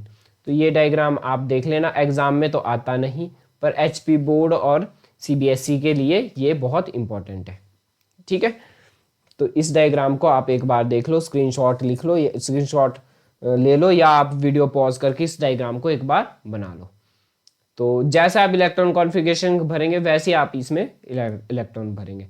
तो हमेशा ये डायग्राम कैसे बनता है, आपको इसका जनरल सा आइडिया बता दूं कि हमेशा जो बॉन्डिंग वाले होते हैं वो हमेशा नीचे होंगे, जो एंटी बॉन्डिंग वाले होंगे वो हमेशा क्या होंगे अबव होंगे। तो ये हमारे पास क्या है s ऑर्बिटल। तो इसका एक s ऑर्बिटल क्या बनाएगा, एक बॉन्डिंग बनाएगा, एक क्या बनाएगा एंटी बॉन्डिंग बनाएगा, एक क्या बनाएगा एंटी बॉन्डिंग बनाएगा। तो एंटी बॉन्डिंग क्या होंगे हमेशा ऊपरली साइड होंगे, एंटी बॉन्डिंग क्या होंगे ऊपरली साइड, और बॉन्डिंग हमेशा क्या होंगे निचली साइड होंगे। तो ये क्या होगा सिग्मा 1s है। तो तो यहाँ पे क्या होगा बॉन्डिंग वाले सिग्मा 1s लिखेंगे, इधर क्या लिखेंगे सिग्मा स्टार 1s लिखेंगे। वैसे ही सेम 2s वाला भी होगा, 2s के 2 बनेंगे, 2x के क्या बनेंगे 2 बनेंगे, एक बॉन्डिंग वाला निचली साइड बनेगा और एंटी बॉन्डिंग वाला ऊपरली साइड बनेगा, जैसे यहाँ बना रहा है 2s के, ठीक है।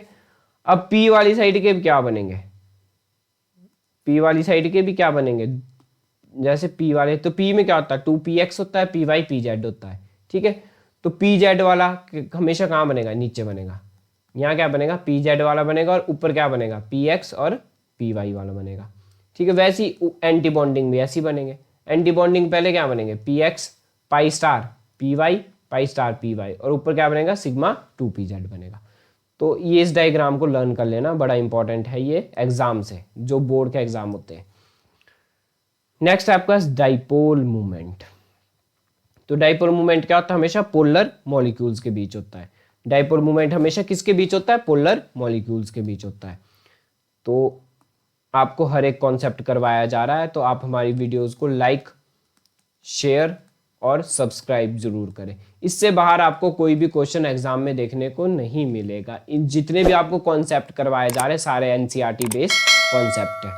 तो हमारे चैनल को लाइक शेयर और कमेंट इसमें ज़रूर करें। अगर आपको वीडियो पसंद आती है तो एक छोटा सा दिल ज़रूर रिएक्ट करें। नेक्स्ट आपके पास डाइपोल मूवमेंट। डाइपोल मूवमेंट हमेशा किसके बीच होता है, इलेक्ट्रॉन पोलर मॉलिक्यूल्स के बीच होता है। तो पोलर मॉलिक्यूल्स क्या होते हैं, जिसके बीच इलेक्ट्रोनेगेटिविटी डिफरेंस होता है, मतलब कोई एक ज़्यादा इलेक्ट्रोनेगेटिव होगा और एक कम इलेक्ट्रोनेगेटिव होगा। तो इन दोनों के बीच कौन, इसमें पॉजिटिव साइन आ जाता है, इसमें कौन सा निशान आ जाता है नेगेटिव साइन आ जाता है। तो ऐसे मॉलिक्यूल्स को क्या बोलते हैं हम पोलर मॉलिक्यूल्स बोलेंगे। तो डाइपोल मूवमेंट की एक डेफिनेशन भी, the product of the magnitude of the charge and distance of separation between the charge. तो इसके एक definition U is equal to charge multiply distance of separation. तो इसको हम Q इंटू डी भी लिखते हैं, ठीक है, U is equal to Q into D भी लिखते हैं। तो ये इतना इंपॉर्टेंट नहीं है, इसकी यूनिट इंपॉर्टेंट है, ये कई बार एग्जाम में भी आ चुकी है। डाइपोल मूवमेंट की यूनिट क्या होती है, डे बाय होती है, डे बाय होती है, DE/BE/Y, डे बाय होती है, ठीक है। डाइपोल मूवमेंट की यूनिट क्या होती है, डे बाय होती है, ये बहुत इंपॉर्टेंट है। और इस अगर आपने ESU की फुल फॉर्म होती है इलेक्ट्रोस्टैटिक यूनिट, तो 1 डे बाय किसके बराबर होता है, 1 इंटू 10⁻⁻18 ESU के बराबर। ESU क्या है, इलेक्ट्रोस्टैटिक यूनिट। तो ये वाला भी आप अपने पास लिख ले, इंपॉर्टेंट है। और अगर आपने इसको सेंटीमीटर में कन्वर्ट करना तो क्या होगा, 1 डे बाय होगा 3.33564 इंटू 10⁻30 सेंटीमीटर। तो ये इतना इंपॉर्टेंट नहीं, आप सिर्फ ये वाला लर्न करें। तो डाइपोल मोमेंट की यूनिट क्या होती है, डे बाय यूनिट होती है। आगे मैं आपको कुछ बताऊंगा कि कौन ज़्यादा पोलर होता है या कौन ज़्यादा नॉन पोलर होता है। जिसका डाइपोल मोमेंट 0 होगा वो क्या होगा, नॉन पोलर होगा, वो क्या होगा, नॉन पोलर होगा। और जिसका डाइपोल मोमेंट 0 नहीं है वो क्या है, हमेशा पोलर मॉलिक्यूल्स है, वो क्या है, हमेशा पोलर मॉलिक्यूल्स है। अब एग्जांपल आपका CO2, जो मैं एग्जांपल दूंगा वही आपको एग्जाम में आएंगे, ठीक है। जो आपका CO2 मॉलिक्यूल्स है, तो C double bond O double bond O, तो ये क्या है, इसका डाइपोल मोमेंट कितना आता है, 0 आता है। तो आप इस एग्जांपल को हम लर्न कर ले या अपने पास कहीं एक जगह लिख ले, बहुत इंपॉर्टेंट रहने वाले आपके एग्जाम पॉइंट ऑफ व्यू से। तो इसका नेट डाइपोल कितना रहता है, 0 रहता है। और नेट अगर 0 इसका डाइपोल है तो इसका कौन सा होगा, नॉन पोलर होगा, मॉलिक्यूल कौन सा होगा, नॉन पोलर होगा। नेक्स्ट है आपके पास डायटोमिक मॉलिक्यूल, हमेशा diatomic H2Cl2 same molecules N2Br2, ये हमेशा क्या होते हैं, नॉन पोलर होते हैं। इनका डाइपोल मोमेंट कितना होता है, 0 होता है। जो सेम मॉलिक्यूल होते हैं, जैसे हाइड्रोजन हाइड्रोजन है H2, तो इनका डाइपोल मोमेंटम कितना होगा, 0 होगा। Cl है Cl2, इनका डाइपोल मोमेंटम क्या होगा, 0 होगा। N2 है, इनका डाइपोल मोमेंटम क्या होगा, 0 होगा, ठीक है। तो ये क्या होते हैं, हमेशा नॉन पोलर होते हैं। नेक्स्ट है आपके पास हिट्रोएटोमिक मॉलिक्यूल। नेक्स्ट क्या है आपके पास, हिट्रोएटोमिक मॉलिक्यूल। हिट्रोएटोमिक कौन सा हो गया, जो दो अलग अलग उससे बने होंगे, जैसे HF हो गया, HCl हो गया, HI हो गया, HBr हो गया, ठीक है। जिसका चार्ज ज्यादा होगा उसकी पोलैरिटी ज्यादा होगी, वो ज्यादा पोलर मॉलिक्यूल होगा, जिसका चार्ज ज्यादा है। तो जिसका इलेक्ट्रोनेगेटिव डिफरेंस ज्यादा है, तो HF में इलेक्ट्रोनेगेटिव किसका ज्यादा है, फ्लोरीन ज्यादा इलेक्ट्रोनेगेटिव होता है, इसलिए HF क्या होता है, सबसे ज्यादा पोलर होगा। HCl उसके बाद होगा, HI उसके बाद होगा, HBr उसके बाद, नहीं, HF सबसे ज्यादा पोलर होगा, फिर HCl, फिर HBr, फिर HI। तो ये भी याद रखना, जो ज्यादा इलेक्ट्रोनेगेटिव वो ज्यादा पोलर। पोलर मॉलिक्यूल आपने ऐसे याद रखना कि कोई हमारे पास एक पोलर, एक क्या होता है, एक हाइड्रोजन है, एक क्या है, फ्लोरीन है। तो इनमें से इलेक्ट्रोनेगेटिव कौन होता है, सबसे ज्यादा फ्लोरीन होता है। तो फ्लोरीन क्या करता है, हाइड्रोजन के इलेक्ट्रॉन को भी थोड़ा सा अपनी साइड को खींच देता है, क्योंकि ये क्या है, ज्यादा इलेक्ट्रोनेगेटिव है। तो ये हाइड्रोजन के जो ये बॉन्ड जो बना होता है, क्या बना होता है, म्यूचुअल शेयरिंग से बना होता है, मतलब एक इलेक्ट्रॉन इसका, एक इलेक्ट्रॉन इसका। पर ये क्या करता है, जो ये इसका इलेक्ट्रॉन होता है थोड़ा सा अपनी साइड को खींच देता है। तो ऐसे में क्या होता है कि H पे पॉजिटिव निशान आ जाता है, फ्लोरीन पे नेगेटिव निशान आ जाता है। तो ऐसे मॉलिक्यूल को क्या बोलते हैं, हम पोलर मॉलिक्यूल बोलते हैं। जितना ज्यादा इलेक्ट्रोनेगेटिव एलिमेंट होगा वो अपनी साइड को ज्यादा इलेक्ट्रॉन खींचेगा, और जितना ज्यादा इलेक्ट्रॉन खींचेगा वो ज्यादा पोलर होगा। तो ये हमारे पास कॉन्सेप्ट था। नेक्स्ट आपके पास पॉलीएटॉमिक मॉलिक्यूल। तो जो मैं एग्जांपल अभी लिखा रहा हूँ इनको आप एक जगह लिख लो, यही आपको एग्जाम में भी आएंगे और यही आपको इंपॉर्टेंट भी है। तो BeCl2, CO2 और C2H2, ये सारे क्या है, नॉन पोलर है। ये सारे क्या है, नॉन पोलर है। इसको अपने पास लिख लिए। अब बात करेंगे हम BF3 की। BF3, BI3 और BBr3, ये भी सारे क्या है, नॉन पोलर है। ये भी सारे क्या है, नॉन पोलर है। तो BF3, BCl3, BI3 क्या है, नॉन पोलर है। BeCl2, CO2, C2H2, ये क्या है, नॉन पोलर है। तो नॉन पोलर में डाइपोल मोमेंट कितना रहता है, नॉन पोलर का डाइपोल मोमेंट कितना रहता है, 0 रहता है। कितना रहता है, 0 रहता है। नेक्स्ट आपके पास, हाँ, ये वाला एग्जांपल बहुत इंपॉर्टेंट है, इसको अपने पास लिख ले या कहीं अपने पास इसको इंपॉर्टेंट जगह जहां आप नोट्स बना रहे हैं वहां पे लिख ले। ठीक है, SO2 और SO3। ठीक है, SO2 और SO3 इनमें से कौन पोलर होता है और कौन नॉन पोलर होता है? तो SO3 का स्ट्रक्चर क्या होता है? हमेशा SO3 का स्ट्रक्चर होता है दो, ये ऐसा स्ट्रक्चर होता है SO3 का। ठीक है, पेन नहीं चल रहा दोस्तों, यहाँ पे SO3 का स्ट्रक्चर कैसा होता है? ऐसा स्ट्रक्चर होता है। तो ये क्या होता है? हमेशा नॉन पोलर होता है। SO3 क्या होता है? नॉन पोलर होता है। और SO2 का स्ट्रक्चर क्या होता है? Double bond O, double bond O। इसमें क्या होता है? एक लोन पेयर। जिसमें भी लोन पेयर होगा वो हमेशा क्या होगा? पोलर होगा। वो हमेशा क्या होगा? पोलर होगा। तो SO2 हमेशा क्या होता है? पोलर होता है। और ये इसमें इंपॉर्टेंट है। नेक्स्ट आपके पास CCl4, CCl4, CH4 और SiF4। ठीक है, ये सारे क्या होते हैं? नॉन पोलर होते हैं। ये सारे क्या होते हैं? नॉन पोलर होते हैं। ये सारे क्या होते हैं? नॉन पोलर होते हैं, क्योंकि इनका स्ट्रक्चर जो बनता है वो सिमेट्रिक बनता है। और सिमेट्रिक जिसका स्ट्रक्चर बनेगा वो क्या होंगे? नॉन पोलर होंगे। और जिसमें लोन पेयर होगा वो हमेशा क्या होगा? पोलर होगा। वो हमेशा क्या होगा? पोलर होगा। इसमें एक और एग्जांपल आपको लिखा लूं, ये बड़ा इंपॉर्टेंट एग्जांपल है। SF4। SF4 हमेशा क्या है? पोलर होता है। SF4 क्या होता है? पोलर इन नेचर होता है। तो ये इसको भी अपने पास लिख लें। नेक्स्ट आपके पास PCl5 और Pi3। PCl5 और Pi3। तो PCl5 और Pi3 भी क्या होते? Pi5 भी क्या होते? नॉन पोलर होते। क्या होते? नॉन पोलर होते। SF6 भी क्या होते? नॉन पोलर होते। SF6 भी क्या होते? नॉन पोलर होते, क्योंकि जो इनकी शेप बनती है वो कैसी बनती है? सिमेट्रिक बनती है। इनकी शेप कैसी बनती है? सिमेट्रिक बनती है। जिसकी सिमेट्रिक शेप बनती है वो क्या होते? नॉन पोलर होते। और जिसमें भी लोन पेयर आते हैं वो क्या होते? पोलर होते। तो इनमें किसी में लोन पेयर नहीं आता। तो नेट डाइपोल इनका 0 रहता है। ठीक है, इसका भी नेट डाइपोल क्या रहता है? 0 रहता है। तो जिसका भी नेट डाइपोल 0 रहे वो क्या होते हैं? पोलर। ये इंपॉर्टेंट है दोस्तों, इसको तो आप एक जगह जरूर लिखें। ठीक है, बहुत ही very very very very very important है। ठीक है, H2O और NH3, तो इन दोनों की हमने हाइब्रिडाइजेशन की थी। दोनों में लोन पेयर है। H2O में कितने लोन पेयर है? 2 लोन पेयर है, यहाँ देख रहे होंगे आप।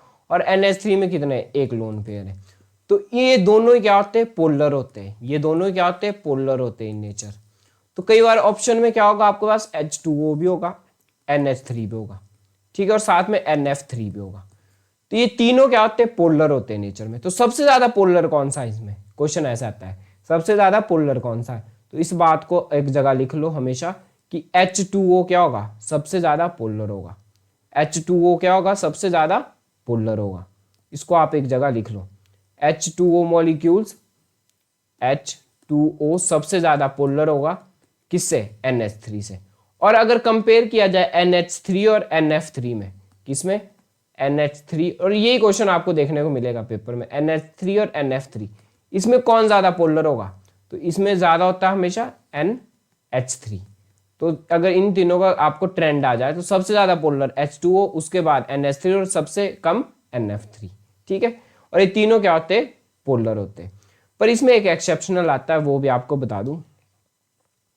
एक्सेप्शनल क्या होता है? हमारे पास जीनोन के स्ट्रक्चर, जीनोन की जब भी हाइब्रिडाइजेशन करोगे, जीनोन F2, जीनोन F4, ठीक है, या जीनोन, इसका दोस्तों आप एक स्ट्रक्चर देख के आना मेरे को, जीनोन OF2 का।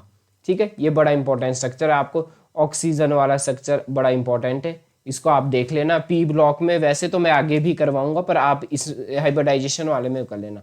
आपने जीनोन F2 की भी हाइब्रिडाइजेशन करनी है, जीनोन F4 की हाइब्रिडाइजेशन करनी है, और मुझे कमेंट बॉक्स में बताना इनकी हाइब्रिडाइजेशन क्या आई, जीनोन F2 की क्या आई, जीनोन F4 की हाइब्रिडाइजेशन क्या आई। तो देखो दोस्तों, जीनोन F2 में क्या होते हैं? लोन पेयर होते हैं। जीनोन F2 में कितने लोन पेयर होते हैं? 3 लोन पेयर होते हैं। मैं इसका स्ट्रक्चर आपको बता दूं, जीनोन ऐसे स्ट्रक्चर होता है इसका, 2 स्ट्रक्चर, 3 लोन पेयर, और एक F यहाँ लगता है, एक F नीचे लगता है। ठीक है, तो इस प्रकार का इसका स्ट्रक्चर रहता है। तो इसमें 3 लोन पेयर होते हैं, पर ये नेचर क्या होता है? इसका नॉन पोलर होता है। लोन पेयर होने के बावजूद भी इसका नेचर क्या होता है? नॉन पोलर होता है, थोड़ा सा एक्सेप्शनल है। एक और आपका जीनोन F4, जीनोन F4, इसमें कितने लोन पेयर होते हैं? 2 लोन पेयर होते हैं। और इसकी शेप क्या होती है? शेप होती है जीनोन एक एफ यहाँ लगता है, एक एफ यहाँ लगता है, एक एफ यहाँ लगता है, एक एफ यहाँ लगता है, एक लोन पेयर यहाँ लगता है और एक लोन पेयर ऐसे लगता है। तो ये इसकी शेप होती है, ठीक है। तो जिनॉन F4 भी क्या होता है, इसमें कितने लोन पेयर होते हैं, 2 लोन पेयर होते हैं, 2 लोन पेयर। इसकी हाइब्रिडाइजेशन आप मुझे कमेंट बॉक्स में बताना जरूर करना, इसकी हाइब्रिडाइजेशन। और इसकी आपकी लास्ट में क्या होते हैं, इसके इलेक्ट्रॉन कॉन्फ़िगरेशन आपको लिख के दे देता हूँ, 5s2 5p6 होती है। तो इन दोनों में लोन पेयर होते हैं, पर ये नेचर में कैसा होता है, नॉन पोलर होता है। बस आपने जो मैंने आपको बताया NH3 H2O और NF3, इनमें सबसे ज्यादा पोलर कौन सा होता है, H2O, ठीक है। CH4 नॉन पोलर होता है, SF4 भी पोलर होता है और SO2 भी हमारा क्या होता है, पोलर होता है। तो पोलर हमेशा एक जगह लिख लो, नॉन पोलर एक जगह लिख लो। तो आज की वीडियो हमारी यहीं खत्म होती है। अगर आपको हमारी वीडियो पसंद आई है, इंपॉर्टेंट लगी है, तो कमेंट बॉक्स में एक छोटा सा दिल जरूर रिएक्ट करना। दोस्तों बहुत मेहनत लगती है आपको PDF बनाने में, कंटेंट ढूंढने में, NCERT फॉलो कराने में बहुत मेहनत लगती है दोस्तों। तो आप हमारी इस छोटी सी मेहनत के लिए, बहुत मेहनत के लिए, छोटी सी नहीं दोस्तों, बहुत ज़्यादा मेहनत के लिए एक छोटा सा सब्सक्राइब जरूर करेंगे। आई होप आप हमारे चैनल को सब्सक्राइब जरूर करेंगे। तो आज की वीडियो हमारी यहीं खत्म होगी। नेक्स्ट वीडियो में हम पढ़ेंगे चैप्टर नंबर 5, जो कि थर्मोडायनेमिक्स रहने वाला है। इसके हम कुछ इंपॉर्टेंट MCQ आपको लेके आऊंगा जो एग्जाम पॉइंट ऑफ व्यू से इंपॉर्टेंट रहेंगे। आप उस सीरीज को जरूर देखना। तो आज की वीडियो हमारी यहीं खत्म होती है। Thanks for watching this video.